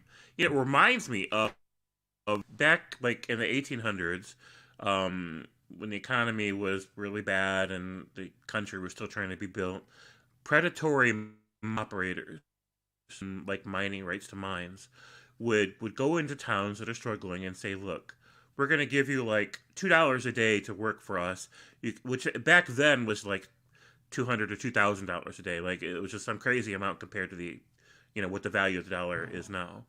Oh, hi, Carol the Atheist. How are you tonight? It is great to see you. Hey, Carol. She says hi to everyone. So, and then they say these desperate people would say, okay, I'll come work for you. And they tell their family, don't worry, I'll be back at the end of the season with all kinds of money and we can like build a, you know, buy a better property or move someplace nicer, etc.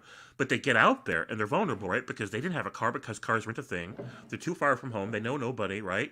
And they're just a worker. And they get out there and then the mining company would tell them like, look, you have to rent the equipment that you're going to use to mining for us because this stuff's not free, right? So you're going to have to like pay us so much a day for the use of this pickaxe, the safety gear and this other stuff, and if you don't do it, then you won't be able to do the work. So then you got to rent all the equipment from the company that you're working for, and then you have to pay them for the cost of living. Like they're going to provide you minimum food and minimum shelter, which is basically just a cot and a shack with a bunch of other guys. And so at the end of the day, like you made almost nothing. And so you come back at the end of that season because you can't call your family to tell them what the scam is. You can't report them to anybody. You can't do shit about it. Even if you could, the government wouldn't care. So you go back at the end of the season with a couple of bucks in your pocket. Your family's like, what happened? And then they find out about the scam that you were stuck with, right? So it's our country was based on that kind of exploitative labor, that kind of abuse. It always has been. Right. And so constantly reinventing the grift to make people feel like they're freer than they are, and that they have better opportunities than they have. And there are some great opportunities, but they're hidden like gems amongst a bunch of things that may or may not be opportunities, right? And you can only hope that things turn out well for you when you go down these paths. So, yeah, it's crazy. I remember when this guy, he was a Kent Hovind fan. He came by a while after the Kent Hovind debate, and he was kind of talking to me about like race and freedom, and he was basically trying to tell me that like, you know, everything's cool now because black people could be upwardly mobile. Mm-hmm. And I'm sitting here like, dog, you just have it so twisted, like assuming that I want this. I hate when people say that to me. Oh, Jay, well, you know, everything's great because you could go to school, get an education, and then have a great job and a great career and make a difference in the world. Motherfuck your world. Uh-huh. Who the fuck told these seriously, I'm getting so angry when I think about this, but seriously, who the fuck told these people, James, that I think it's a fucking privilege to work for a goddamn living? I'm a motherfucking primate. Right. Go to the gorillas, go to the chimpanzees, go to the bonobos, ask them niggas about their 401k. We fucked this whole life shit up. Yeah, we did. Right? Like we should have been figuring some shit out where everybody's eating, everybody chilling, everybody got a place to stay. If it ain't another place to stay, look, stop having kids, right? Like something. But we acting like it's some kind of privilege to, like you say, to be basically a slave laborer with a nice enough fucking cot that has a screen that I could chat with my friends. That's what I feel like. I feel like I'm basically, I got a roof over my head. I could spoil myself with some buffalo wings and a slice of cheesecake on the weekends and have it delivered to my shack. You know what I'm saying? And then it's like, you know, I just got a safe place to sleep. And in exchange, I have to give up everything. Just my entire freedom. Right. You know what I'm saying? Like everything, just so I could, man. And everything we do to get ahead is another form of slavery. Like if you go out and buy a brand new car, and now you're indebted to that, now you got to pay off. You got to work for the system even more to pay off the system for the privilege of driving the car you only needed so that you could go to do the things that they require you to do. And the whole system is messed up. Yeah, I had a roommate one time I lived with, and I tried to tell him, I was trying to get him to sell his car before he came out to move with me, and I tried to break it down for this man, and basically I told it to him, like, bro, do your math, bro. You are working to drive a car to work. Uh-huh. Right? You working all the time. Your two biggest expenses are what? Your rent and your car payment. He was driving him a little decent little car. Right? And I'm like, your car payment right up there with your damn rent payment. Right. And now look at how much of your work time goes to that. So literally, you are literally going to work every day just so you can afford to stay in this place you have to stay in so you can be close enough to this place that you really hate going every day, but you can't live far from that motherfucker, right? So you're working hard enough just to make just enough that you could be forced to live here, like Lena said, sold my soul to the company store, right? Just so you can make enough to pay for that car note to drive your narrow ass back to work tomorrow. It's fucking awful. It is absolutely awful. They've even messed up love. Because in our society, this is why women are hypergamous. Because in our society, you're not respected unless you work hard for a living or you work prestigious for a living. And the reason is because it's a status, because it matters. Because women are like, look, what can you do for me? Life is hard. It's hard to even survive, right? And nobody wants to suffer through life because then life sucks. So they're like, they want a man to provide for them. And so you got to have money in order for a decent woman to think that you're worth their time. So you have to be an extra laborious slave to the system, working 12 hours a day to do every side hustle to make a business work so that you can spend 20 years building yourself up financially enough that then finally you can be a catch in the system and the women worth having will look at you and say, yeah, I want to get with you, right? And now you've got an extra mouth to feed for somebody that's pretty right now, but they're not going to be pretty in 20 years, and you're still going to be paying for you're going to still be providing for them. Right. And all you can do is hope the relationship works out, which statistically it probably won't.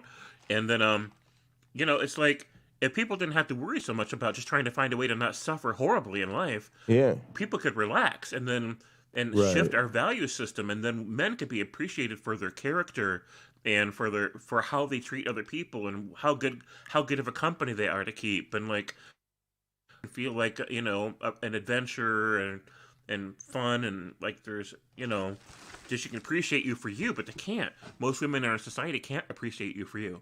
They're too busy trying to figure out who can provide well enough for them that they can actually like not have to be a slave to the system. You get to go be a slave to the system so they don't have to be. Right. And I get that. I completely get that. But it's made it to where very few people get together for the right reasons. Yeah, I was thinking about this earlier, how like I need somebody with that good, insurance. Because I don't know when I'm going to lose my job or get fired or lose my mind or get hit by a bus. Uh-huh. And so you need somebody who got that good university or, that good hospital, them good hospital benefits and all of that. And so I'm not thinking about, love and romance and all of that stuff because you're like, man, I'm getting old. Like, I need somebody that's going to help bring me some sort of sense of security. Right. That's why I say, like, what I really want to do is help build a community. I want to be part of a community where a whole bunch of people chip in and we all live on one really big property that has clean water running through it, like some really clean water mountain, river or something. And we build our houses on the property and we, like, cooperate to keep the property maintained and stuff where our cost of living is minimal, right? We share one source of internet, one source of water, right? We each have our own little house or whatever, and like we can share like one building where we cook and have dinners and stuff together if we want to or something, where we can have community, but still we can have our own privacy and space too. And that's what I want to build a community with. That's why I'm like, I need to learn welding because eventually my one black friend is going to retire somewhere. Well, that was the idea with that was the idea with the Gather Town, was to make it the virtual app because of the fact that it's. It was sort of inspired by the idea of like a virtual office, right? So the idea being like, let's all work together. I'll show you around the office, right? But it's got these little cubicles, right? I showed you the cubicles and you come up to them and then that focus area is for when, you can be alone. But yeah, it was exactly that idea. And I've been thinking about trying to rope one of my gurus, my friend Tim, back into things because I really feel like he's somebody I used to work with that, inspired a lot of my ideas. And he's like that same way. Like he's a anarcho-syndicalist or whatever the fuck. And so he has this whole system. Y'all should check out replimat.org, actually, replimat.org. Basically, the idea is that you kind of pair the 3D printing revolution with a couple other essential technologies like grid beam, and you essentially build this set of tools that can build like anything. Like you need a set of certain tools and certain like power tools, and then you can build anything out of it, right? Like a cart, a home. So he has this whole system of really trying to revolutionize the way we do this. So like it's a very, very similar idea, like weird furniture, how to make really cool go-karts and, how to make like an electric car, that's really fast that you could like make at home, So I think we need a real revolution, like a real one. And I think the internet is pushing us towards it. Like you said, like YouTube liberates a lot of people economically. And we've got to focus on that too, like how to liberate each other, economically, like, because like it's why it's good that our community supports Super Chat so much, right? Because we've made it possible for a lot of our content creators to not have to do anything else, or at least to be, supplementing their income with it, because that's what was crazy for me. Even like I was realizing, I went crazy. I got it because I got $100 tip on stream. Nice. And I was like, man, it's crazy, but part of what I have to show my science colleagues is that this is a way to make money, and then double down on the point that part of that, the reason that we had to pursue these type of things is because y'all don't pay enough. Right? It's right. And the funny thing is, James, you want to know what happens when I had these conversations with my fucking colleagues and the motherfuckers in charge of my program? What? Their fucking feelings get hurt, bro. Really? Oh, hell yeah. Yeah. Hell yeah. Yeah. They act real butthurt. Because, everybody else manages to live off $50,000 a year. Oh, you mean all these white motherfuckers that live with their partners, that's lived in Minnesota their whole lives, that didn't have to move across the country, that actually have a support system? Oh, you ain't talking about me. Right? Oh, it feels like you don't want to be here with us. No, nigga, it should feel like y'all didn't pay me enough to move there. What part of I can't afford to double my rent and still feed myself are you not understanding? Right. Y'all want to do everything but what? Pay me more money. I asked for a raise. Y'all said no. I asked for help moving. Y'all said no. I said, well, can I at least get paid to write the grant? Because that could have brought me 20, 30 grand. Nope. Could have put me at 70. Rob probably could have got me 20, 30. I could have made $100,000 this year. Instead, I made 50. Y'all could go fuck yourselves. You gave me a job at the University of Minnesota. You did not pay me enough to move there. Right. And it's a pandemic. Right. So you want me to do all that so I could do what? Sit my ass at home and work remotely? Or do what? Sit there and with y'all dumbasses pretending that we're not in the middle of a pandemic. So it just... Right. So guess what, James? My feelings hurt too. It is what it is. Sure. You know what I mean? Like, it's just where we're at. $50,000 far when you have to pay high rent so you can live in the city and... Thank you. You talking about Minneapolis, Minnesota.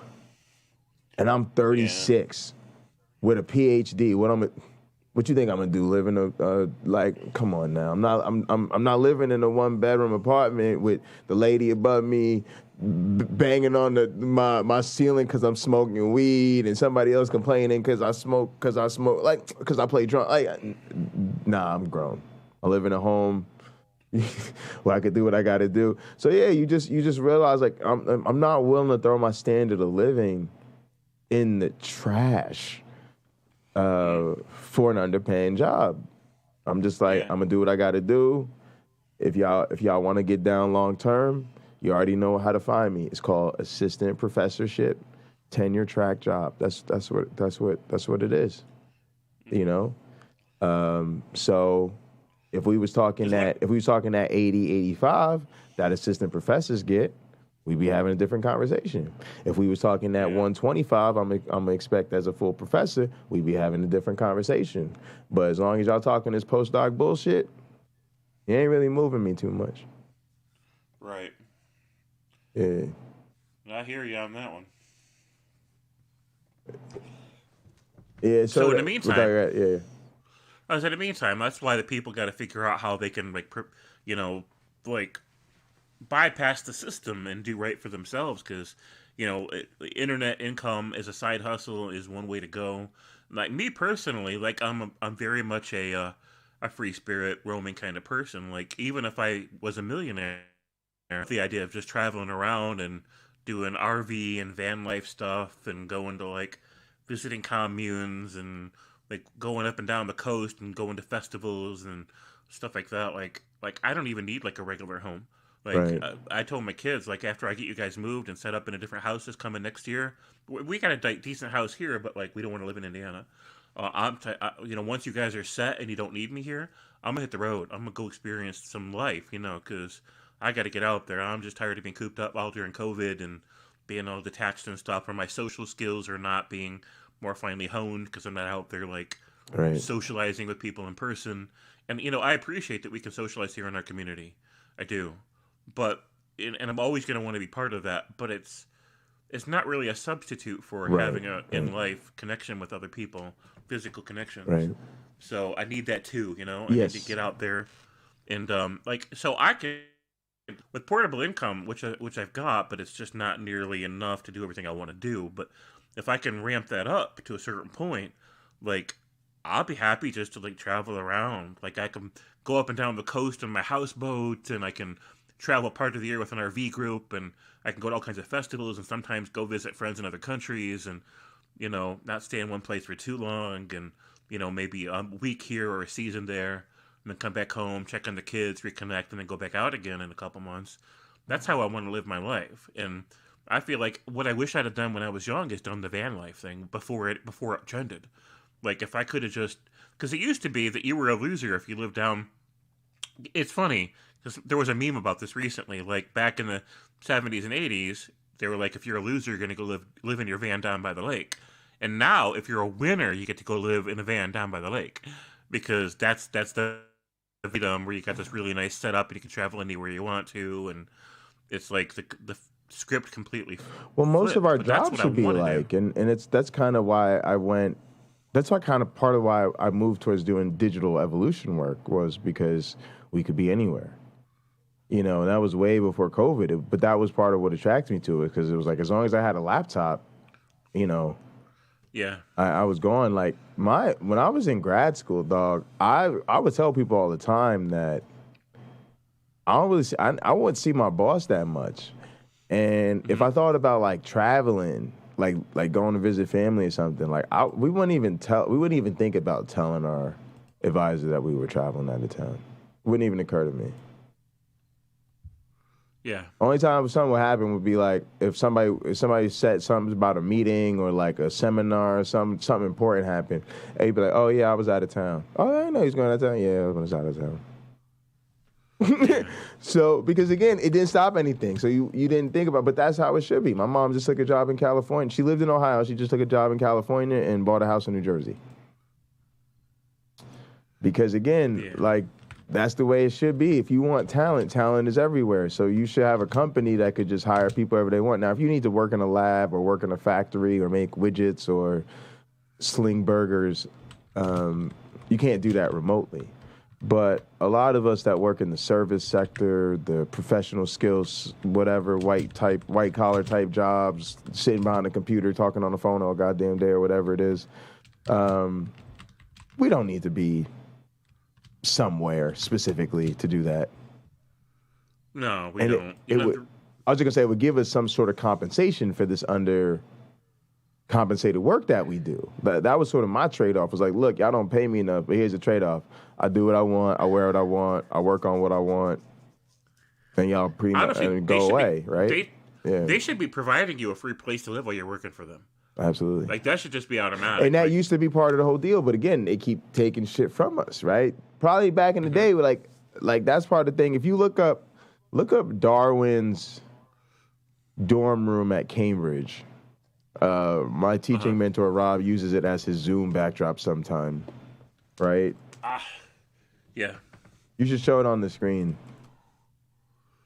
Yeah, if you do share it, I'll share it. Yeah, all right, here's a good picture.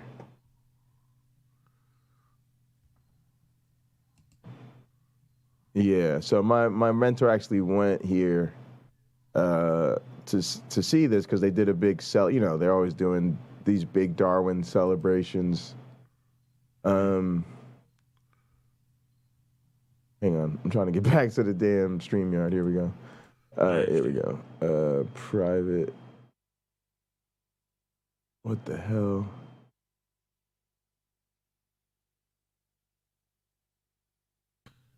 There we go. Sorry. All right, that's it. But yeah, what you can see is that it's so beautiful. I'm not seeing it at all. It didn't come up in that picture in the private chat. Oh, in the private chat. Okay. You want me to share it from my end? That's fine. I can do it. Oh, okay. Yeah, that is really beautiful. Hold on 1 second. So I've maximized it. Yeah, I can share it as a Chrome tab, I think. 1 second. Yeah, it's just a picture. Cambridge. Yeah. So there we go. So now you could see, right? Now, again, it's a different time, right? But you can see he's got his gun for hunting. He's got he's got a really nice chair. And they actually ate in their rooms. Wow. Right? So the idea is, you would get the dining or whatever, and you come back and show your. But my point is, this is so nice. This is a fucking dorm room. Yeah. Now, if you had an apartment like this today in a major city, you're talking about $1 million home. Just this one room we're looking at right here. Yep. Just this one room. Crazy. For this one room, right? So that's what we're saying. Like, it used to be a time when you wasn't gonna be a scholar and the university wasn't gonna have you have some, like, probably they lived there for free, right? They just, hey, you was a scholar, here's your boom, cool. So this wasn't considered like no nice mansion, gentlemen. This is some shit. Hey, you a student here, Darwin? Nice, cool. It's a nice school. Yeah, here, have at it. Here's a dorm room for you. Have fun, study, right? But now it's like you're paying your own way just to be in the game, right? And honestly, I think what'll probably happen to me is I'll end up going broke just to get the career, right? Right. And then it'll still be as to whether or not it actually ends up paying off in the end. It should not be that way. If you bust your ass and you make things happen over a decade, like, you should not then have to start over trying to work your way up until where you can, like, attain a decent lifestyle. Like, that shouldn't be the thing. Yeah, it's crazy. If they want you to move, they should pay you to move properly. And if they're gonna have you working for them full time, then they need to be paying your rent in some way or another. Right. And it needs to be a decent quality of life. But look, that's what everybody's doing. I'm nobody complaining. So it's people that have a lot more responsibilities than I do, and they're living off a lot less. But it really is just I'm fine, right? But it was a tough decision. That's why I had to stay here, though. I just had to decide that the cost of living in Michigan is much more reasonable, and just kind of feel fortunate that I could, stay here and save a little bit more. Yeah. Yeah, sure. Yeah, other people have it worse. But my thing is just we shouldn't have to work like crazy the way we do. I guess that was the main point, is that we just live in this society that worships work, and then even when it's quote unquote good or great or you make it rich or whatever, it's still on the back of work, right? Rather than just us valuing each other's humanity. And that's almost like the worst thing you could say to somebody is, it's like people feeling unemployed or unemployable or homeless. I mean, these are things that just, one, shouldn't happen, but two, shouldn't matter. Like, it's really crazy. Like, do I really think less of somebody because they don't have a job? Who cares? This really makes me want to share my story, but I probably need to be wide awake and have a daytime stream about it. I feel you. We've touched on a lot of things that I really wanted to talk about tonight. I just said I'm too tired. to get in there. It's all good. It's all good. I understand. There's so much. Like, nobody would ever guess what my story has been, what I've gone through. Like, they would never guess it about me. Same. It's like what Wayne said the other day. He said, you sound like your dad. That's what he said. And wasn't it Wayne that said that? Sound like what? You sound like someone whose dad has good credit. That's what he told me. Oh, yeah. I found it amusing. Yeah. The thing is, like, if people knew, and it's this thing, like my ex-wife from many years ago, we were together for about 15 years, and she was a horrible person. She's still a horrible person. Right. But she used to read these true crime books about people that ended up becoming Spider? like. Oh, is he in the? Yeah, sorry. I thought I was trying to mute myself, so I didn't. But I hit the wrong button. My bad. Oh, okay. Yeah, we probably got people over at your channel and other people. Yeah, sorry about that. Yeah. That's fine. Yeah, that's fine. You do you. So she used to read these true crime books about people that would have that would become like serial killers and shit, right? And what's interesting is that all the different serial killers had a similar childhood, similarly traumatic, and they became serial killers because of it. And she would always turn to me and say, at the end of every book, I swear to God, she would say, "You sure you're not a serial killer?" And I'm like, "Why do you always ask me that?" She's like, because you had the same kind of childhood these people had, and they all turned out to be serial killers. And I'm like, no, Wow. no, I don't have the energy. I said, I don't have the energy for that. I said, even if I did, I don't feel like killing nobody. She's like, it doesn't make sense to her because that's the kind of life I had, but I turned out like a nice guy and shit. But yeah, nobody would ever guess what I've been through. I've been through a lot too. You know what brought that out for me more than anything? Debating Kent Hovind. It really, man, that was the funniest thing about that was because it was like people felt so comfortable using my channel as a space to like shit all over this person, right? And I'm sitting here just thinking like, oh, I can't be friends with these people. Right. Because if they knew anything about me, this is how they would treat me. And it was sort of like you're seeing how people treat a person who they assume is this awful human being. But to your point, it's like they don't know your story, so they just assume that so it was really, I'd just be sitting there like, damn, like, oh, okay, cool. Like, so I remember telling people that, and then I felt like a certain sense of compassion because I said, if this is how much people will harass me for having a conversation with this person, I can't imagine what it's like to actually be that person. But yeah, to your point, it's just we say the same thing with the religion thing, right? You see the atheist, but you don't see the Christian it took to get here. Right. I think people just need to be careful about that, right?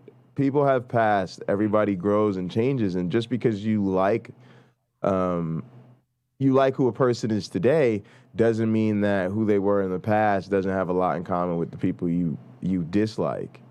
So, you know, it's really interesting. Like I remember, almost reminded like there was I kept getting on people because people kept calling out different people in the community because they had a history of saying problematic things about like LGBT. And I remember just being like uncomfortable. Like I don't, okay, cool. Like they said something bad in the past, but I don't, I'm not comfortable with people using my channel as a place to shame people. Number one, I'm not that type of person. Just because I think because of the Christian indoctrination, like I'm a person who's shaming other people around me makes me very uncomfortable. Yeah. Because that was just so deeply ingrained in me that you don't do that, right? And then also, it makes me think that people are losers. Like, when somebody comes to my channel and they're gossiping about somebody else, I just think that person's a loser. I just do. Like, so it really bugs me out. But I'm so tired. But where I was going is eventually a LGBT person in the community spoke up and said, it makes me really uncomfortable when people do this. So it's like, here are people who are thinking, I'm being a hero to the LGBT community by going to, sort of smoke out, all the LGBT haters hiding in the community, right?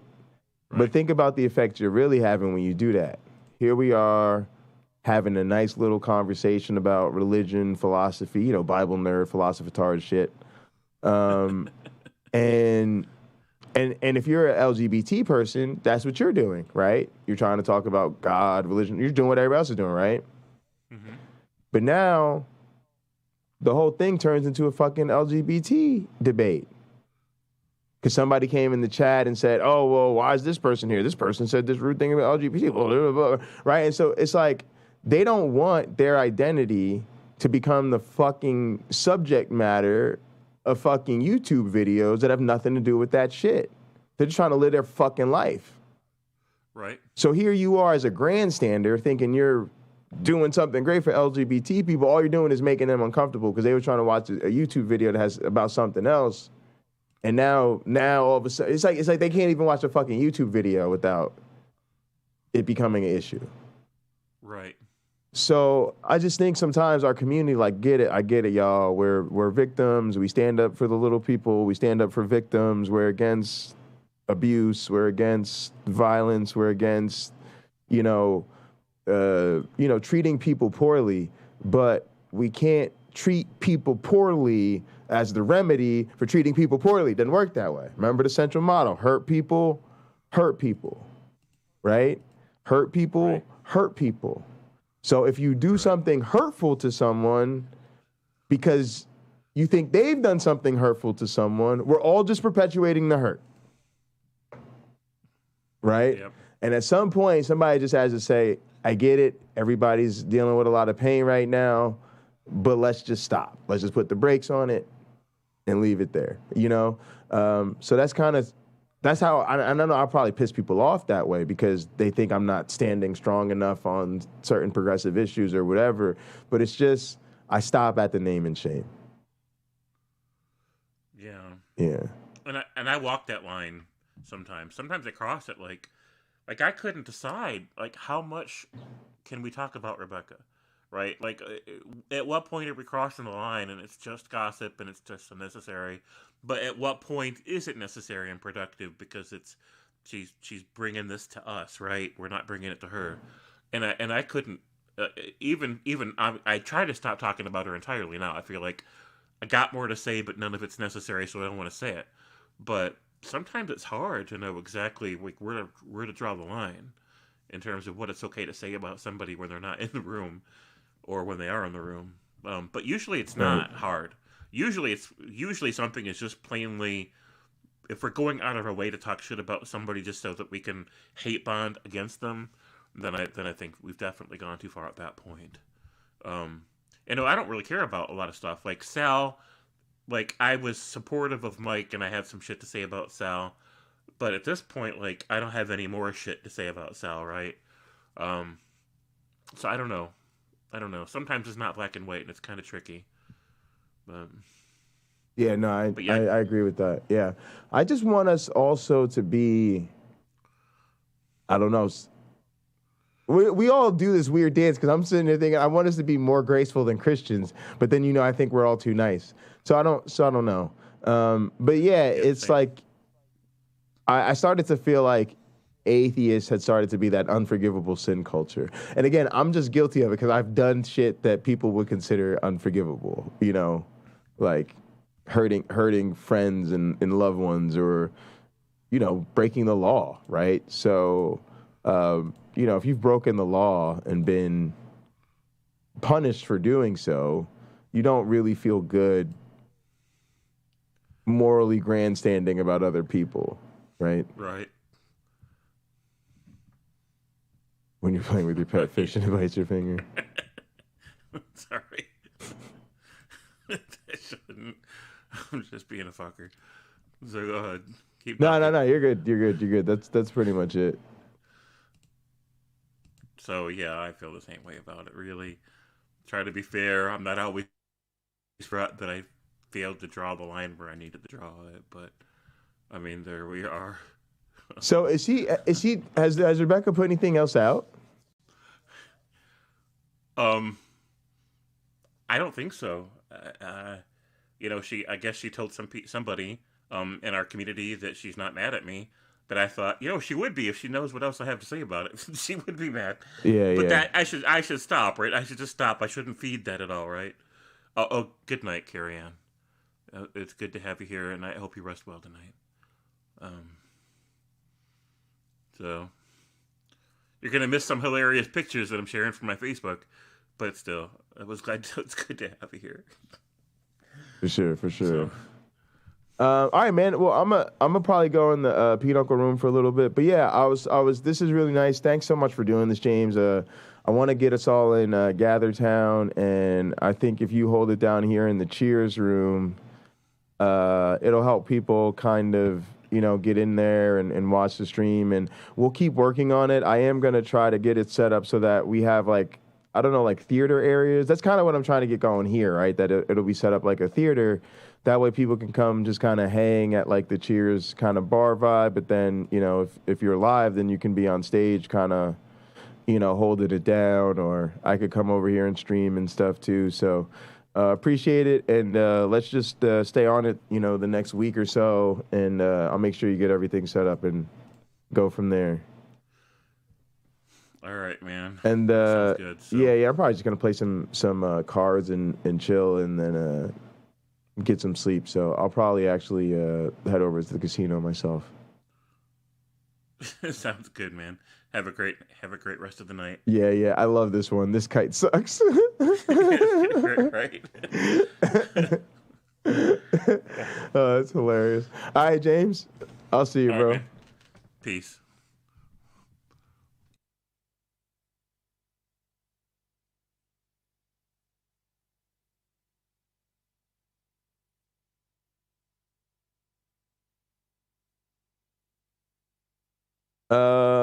We'll go over to the casino. Appreciate James. Let's play this, and we'll kind of close out with this. Also, guys, for those of you that don't know, we're just going to keep announcing it all weekend. I think Uncle Bobby and I are officially getting together, linking up, doing a podcast. We're both excited about it, man. I think it's going to be great. I think it's going to be hopefully a game changer. Definitely going to be a game changer for us. But I think it's going to be a game changer for the community, and definitely in terms of taking over the internet. So, man, I can't believe it. But I'm super stoked, guys. Super stoked. Don't let the lethargicness fool you. I'm just trying to. Like I said, I took my meds early. Normally, guys, I don't take my meds till after I get off the stream. So normally I'll take my meds till 4 to 8 in the morning or whatever. But I want to get my sleep schedule a little bit more normal. So I took my meds earlier today. So, but yeah, I'm super excited about working with Uncle Bobby. So normally I don't go here. Normally I don't go here. Because I just like talking about astrophysics. But given this conference and given how many of you out there are rabid atheists, I got to give you a bone here. I got to toss you a bone. James was great. James was great. No, I'm glad you're over there, Carrie-Ann. Thanks for supporting James. So I'm going to toss you a few bones. Okay? Thanks for supporting James, guys. If you can double stream, go for it. But if not, go ahead and watch James Apperson, man. It doesn't matter. We were just chilling over here. Let's look at some data here. You probably know all these data. Actually, the data I'm about to show is for the United States. I don't know what it is. I'm sure the data exists. But when I compiled it, I'm going to make yet a separate point. So it wouldn't have mattered what country was represented here. In America, 90% of the nation would claim to be religious. And you define this in a way that's unambiguous. You don't say, well, do you go to church every Sunday? You don't ask that question. Plenty of people go to church who are not religious. They go to get a date or so. They go for the cupcakes or something. They don't go to be spiritually enlightened. So you ask a different question. You say, is there a God that listens to your prayers? If you answer yes to that, you're religious by anybody's definition, because your understanding of a deity is that deity is monitoring your daily affairs. So that's unambiguous. This number's dropped in the last couple of years, but it's about 90%. Turns out if you go to college. No, I gotta tell you guys something real quick about this. I think this is a failure of our education system. I think we're simply at a point where it's time to tell children that this is not true.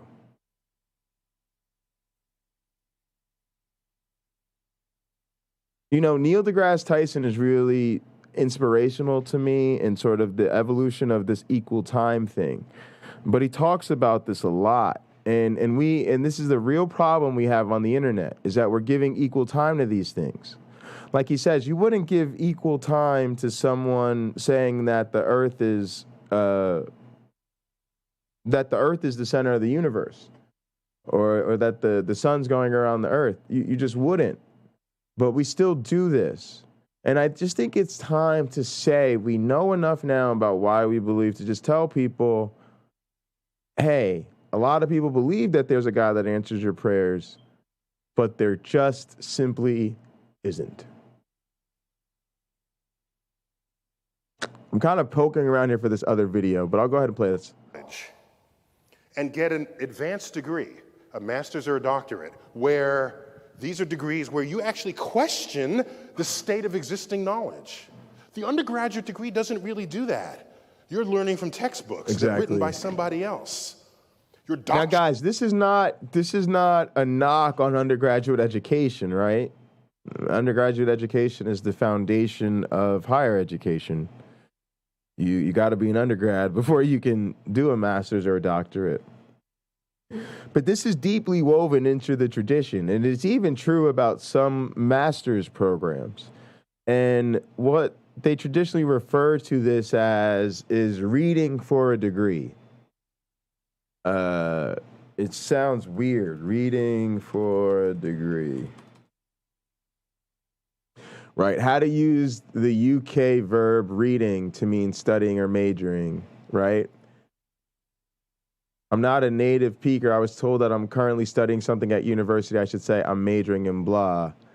But how can I say this in the present tense, but using the British read term in the sense of study, right? So in Britain, you say, I read a subject at university. So if you're studying philosophy, you say, I read philosophy at the university. And so what this means is, that's what he's talking about. You're consuming already, sort of worked out and prepackaged knowledge. And that's what it means to read for a degree. Most master's programs outside of the sciences are still considered reading for a degree. You get a master's in my mom has a master's in human resource administration, okay? Did my mom, as part of getting her master's in human resource administration, conduct original research questioning the boundaries of human resources? No, absolutely fucking not, right? She read a bunch of business books and was taught, how to be a better manager, how to be a better leader, how to be a better executive, which she is. She's gone on to be, C-suite executive, more or less, at, big, or next to C, I should say, executive VP level, right, at major corporations and banks, some of those powerful corporations in the world. So we're not saying it doesn't work, but what he's saying is you're reading for the degree rather than generating new knowledge. So normally I don't go here. Normally I don't go here. Also, guys, I sometimes relay my conversation with Rich Lenski, where Rich Lenski told me that the PhD is not a learning degree, right? Remember, I had this weird conversation with Rich Lenski, guys. Rich Lenski is one of the greatest experimental scientists of our age. So certainly he, the great science genius, would say that a PhD is all about learning, right? And when we had our heart-to-heart about this, what did he tell me? Jay, the PhD is not about learning. Huh? Right? And then what did he say? It's about doing. And that's what he's talking about. Normally, because I just like talking about astrophysics, but given this conference and given how many of you out there are rabid atheists, I got to give you a bone here. I got to toss you a bone, okay? So I'm going to toss you a few bones, okay? Just because you're rabid, all right? Oh, yeah, so, please. Let's look at some data. Guys, yes, please like and leave comments while I'm over here listening to James. I still have James's stream pulled up. I'm going to go ahead and like it. I'm also going to leave. Oh, I can't leave a comment right now because James is still live. I'll leave him a great stream, James, in the live chat. But yeah, guys, please leave comments. Please like the videos. Please sub to the channel. All those things help us out a great deal. Here, you probably know all these data. Actually, the data I'm about to show is for the United States. I don't know what it is. I'm sure the data exists. But when I compiled it, I'm going to make yet a separate point.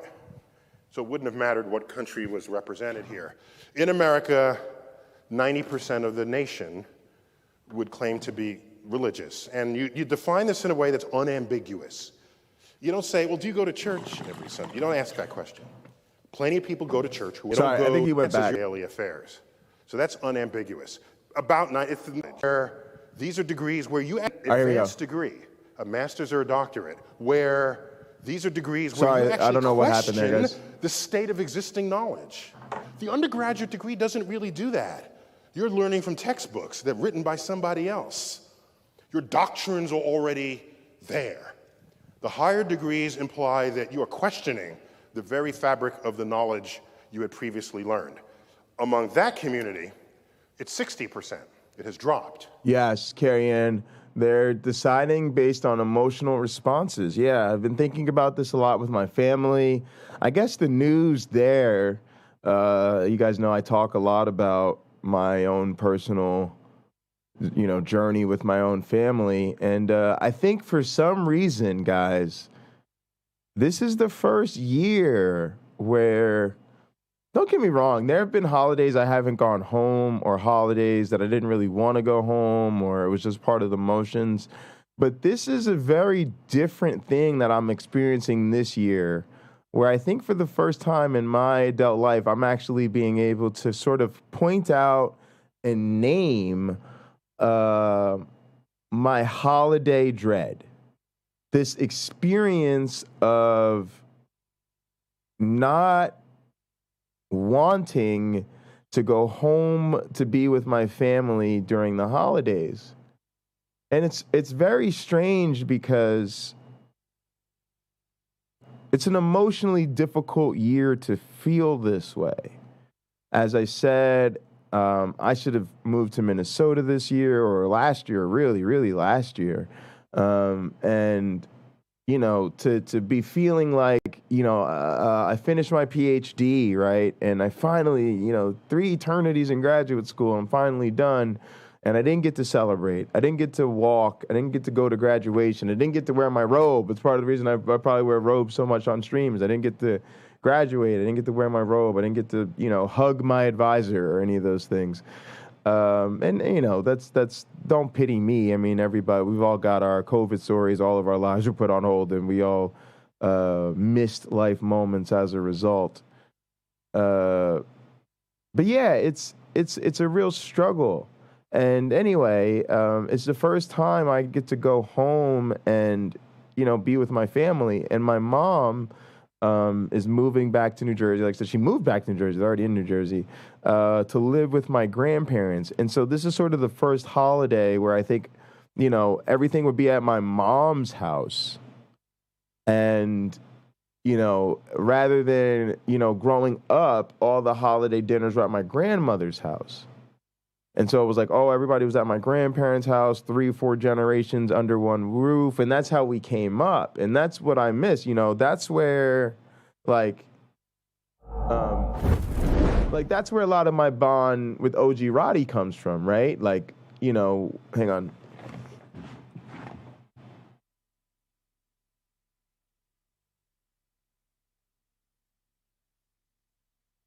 We're cousins on my mother's side. His father, we lost tragically, but that was my mom's baby brother.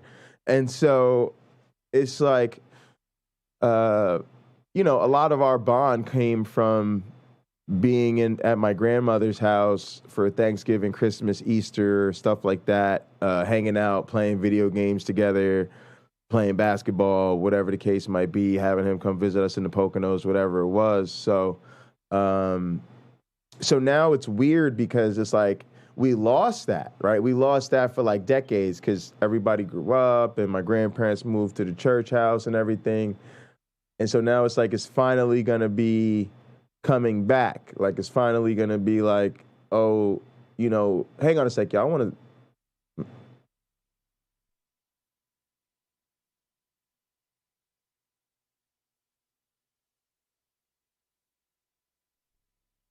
Yeah, I don't know. My camera was acting a little off.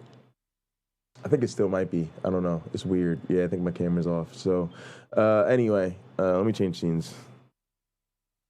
But yeah, so anyway, it's just weird, right? Because I'm in principle excited that everybody's going to be back together. Everybody's finally back in the same state. Everybody's finally going to be getting together at my mom's place for the holidays. But at the same time, I don't want to go because I don't want to be subjected to all the religious nonsense. So, I mean, I do love them, but at the same time, I don't want that feeling of, oh, I took vacation, holiday to go see my family, and now I need a fucking holiday and another vacation because I went to see my family. And so I'm thinking about just staying home and, just streaming or whatever. So I don't know. I haven't decided yet. But I know if I stay home, we would have a fucking smash holiday, right? That's what I'm thinking. I'm like, man, if I stay home, link up with the gang, make fucking Christmas dinner. Like, I was thinking about making myself, I like to make myself big fancy dinners for the holidays. Maybe I'll stream making a fucking fancy ass dinner and fucking, sit down and have some holiday dinners in the castle at the fucking Restream. Everybody, not Restream, fucking gather. Everybody get in the fucking gather, turn your fucking cameras on, make yourself some good ass food. Like that shit would be 100% guaranteed banger, good times, fun, dope way to spend the holiday, right? Right? Come on, y'all. Y'all know that shit would be fun. But spending the holidays with family, kind of risky. Kind of risky. Come on, y'all. We just keeping it real, right? Kind of risky. That's interesting. Let's keep going. How about scientists of all stripes? So biologists, the 3-day chemists, guilt trip, exactly. Let's include engineers as well, people who have formal scientific training, mathematicians as well. Okay, what happens next? Yeah, I feel you on that, UC Love. I think about that too, man. We all getting older, right? Damn. Hang on, I gotta get this dog.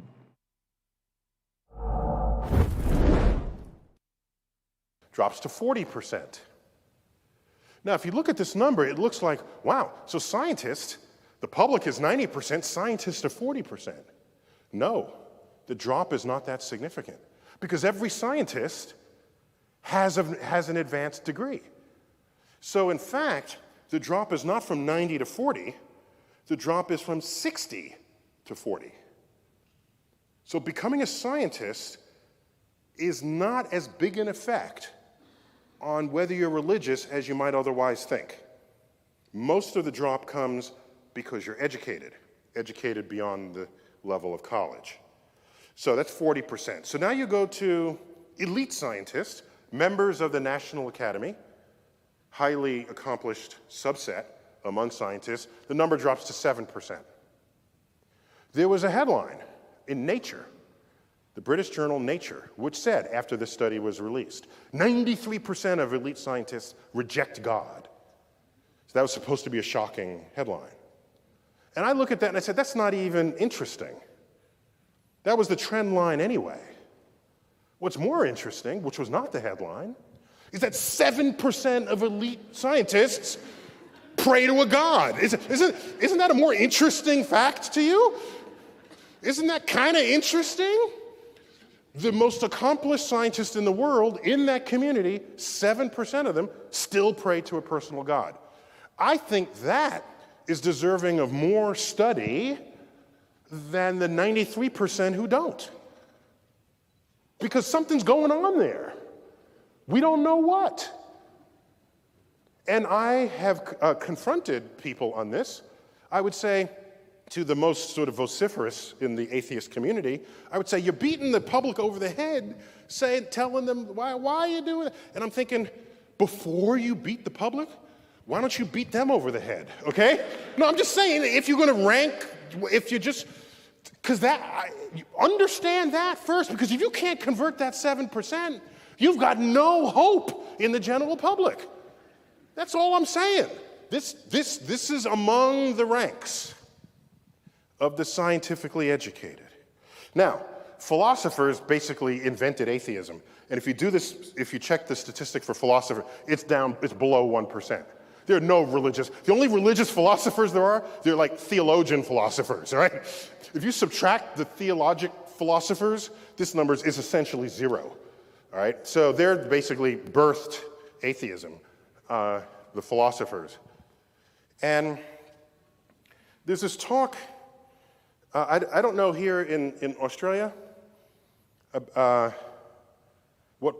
the Bible in the public school class or not? No, is it by law or is it just by tradition?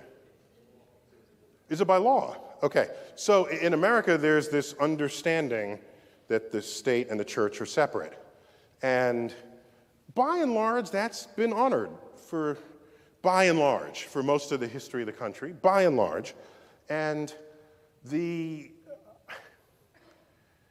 what's interesting about America, a point that was a little bit alluded to earlier today, is that it was founded on the principle that the state has no religion. The state is indifferent to what religion you might have. So that means there's no authority over you that's going to tell you who and what to worship. And that's a state that we all take for granted, but so many places in the world that is not true. Well, there's a case in New Jersey where a middle school kid was lectured to by the history teacher in a public school, and the history teacher said, if you don't accept Jesus as your Lord and Savior, you are going to hell. And there's a little Muslim girl there, said you are already damned to hell. First point. Second, that Noah had dinosaurs on his ark. Third point he made is that Big Bang and evolution are just theories, and you can take them or leave them. So, I don't, like I said, I don't get into these. I just don't. We got people who do this. We've got the 4 horsemen. We got our boy here who's coming up after. We got people who fight this stuff. I'm not one of those, really. I'm doing this because, like, I know you all, this is the bone I'm throwing you, but I don't do this. So, but then I thought about it and I said, I have an op-ed, a letter to the editor on this that I can write. And I left out the part about Jesus. I left that out. Because if that's how he feels, he wants you to be Christian, that's okay, fine. I left that out. I went to the rest of what he said. And this was my letter, as it appeared in the New York Times. People cited violation of the First Amendment when that's a separation of church and state, essentially. New Jersey school teacher asserted that evolution and the Big Bang are not scientific and that Noah's Ark carried dinosaurs. The case is not about the need to separate church and state. It's about the need to separate ignorant, scientifically illiterate people from the ranks of teachers. That's the problem.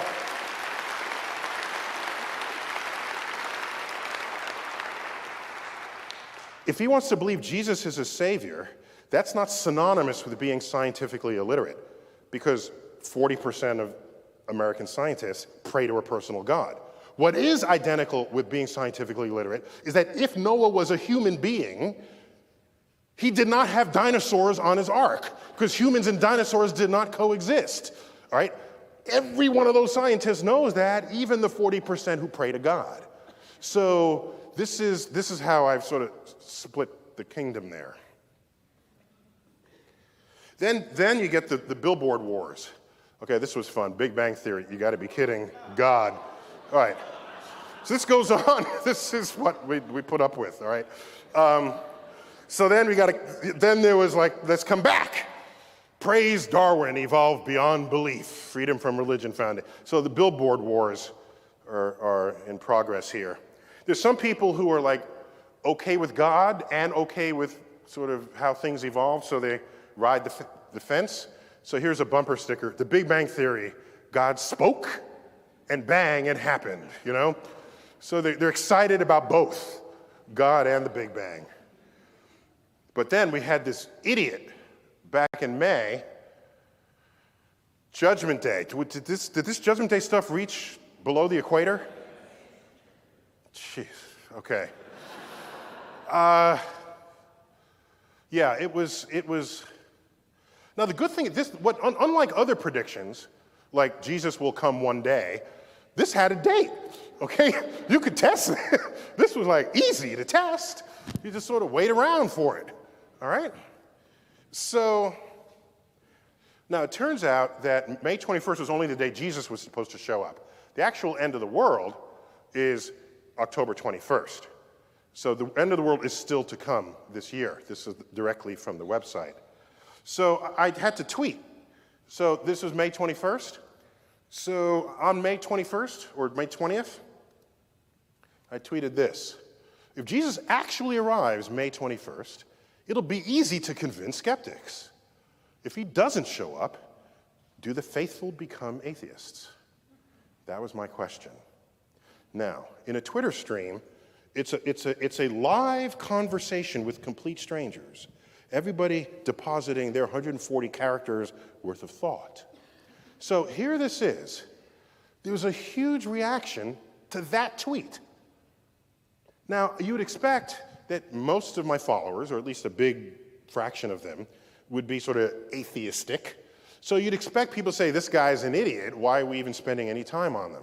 Well, one such person did make such a reply, but not in the way you might think. No, anyone who's read the Bible knows this camping asshole was full of shit from the start. Okay. So what do you do with that? So this is somebody complaining about the prediction of Jesus coming because he says this other guy doesn't know jack about the Bible, but this guy does. And went on, there are other places where people quoted that one can't know when Jesus comes. So the fact that this guy's saying he knows means he doesn't read the Bible. So this is what's out there.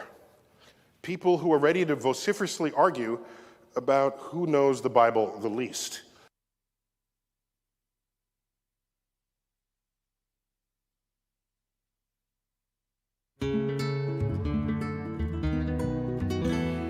This week on Moyers & Company, astrophysicist Neil deGrasse Tyson on science, God, and the universe. If God is the mystery of the universe, these mysteries, we're tackling these mysteries one by one. If you're going to stay religious at the end of the conversation, God has to be more to you than just where science has yet to tread. Funding is provided by Ann Gumowitz, encouraging the renewal of democracy. Carnegie Corporation of New York, celebrating 100 years of philanthropy and committed to doing real and permanent good in the world. The Ford Foundation, working with visionaries on the front lines of social change worldwide. The Herb Alpert Foundation, supporting organizations whose mission is to promote compassion and creativity in our society. The John D. and Catherine T. MacArthur Foundation, committed to building a more just, verdant, and peaceful world. More information at macfound.org. Park Foundation, dedicated to heightening public awareness of critical issues. The Kohlberg Foundation, Barbara G. Fleischman. And by our sole corporate sponsor, Mutual of America, designing customized individual and group retirement products. That's why we're your retirement company. Welcome. Look at this glorious photograph.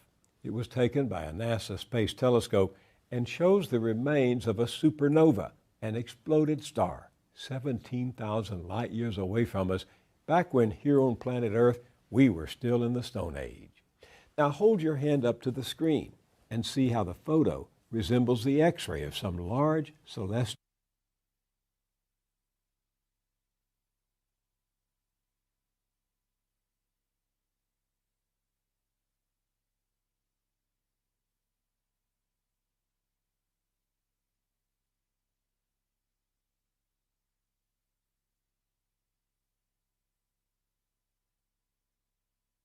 Because of the internet, especially, this whole idea of what we now call fake news, alternative facts, has gotten bigger and bigger. You look at this history and it's like, no, we should have seen this coming. And we were softened up as a people to believe what we want to believe. This is irresponsible. Plus, it means you don't know how science works. People do not want to give up their cherished beliefs, especially cherished beliefs that they find comforting. We have this new infrastructure that I think is new, that I think is a new condition. In 1860, Southerners didn't say, oh no, there are no slaves. No, there's no slavery. The United States used to be the world leader in technology. But when you have this group of leaders, elected officials, who are anti-science, you're setting the U.S. back and then ultimately setting the world back.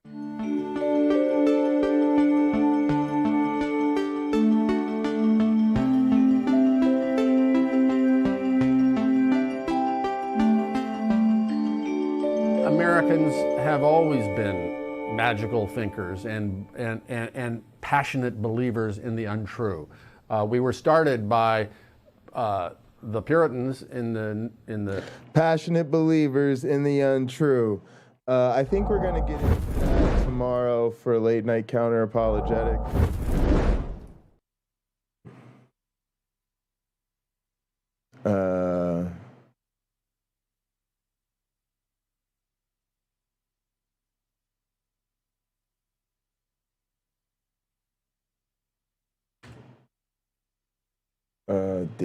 Date.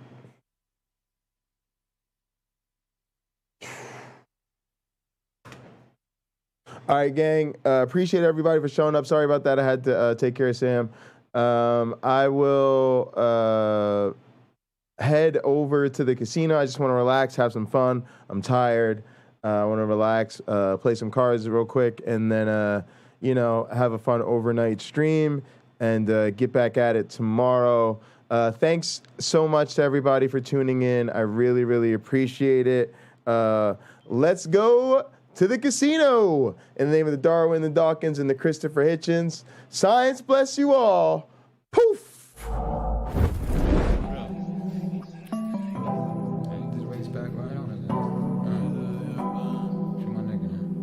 Yeah, well. Too many cons, gotta stay out the way. Especially the streets, man, they in a rage. I remember my nigga, he caught a case. On a run on the low and he did the race. Caught a body, it ain't really shocked me. Rubbing on demon time since the bottom. All the bro in Miami, man, we sharing mamas. I wish I could've stayed in from all the drama. Rare roof, we was really there getting money. This then with the place where the rain or sunny. Know my niggas gon' catch me, I ever stumble. Know my team gonna pick up, I ever fumble. Niggas ain't winning, they really punt. You seen that location, we coming, so we loud guard of your niggas. We stay the 100 if you been on my block, when we kept it coming. The plane cause I carry a lot of weight.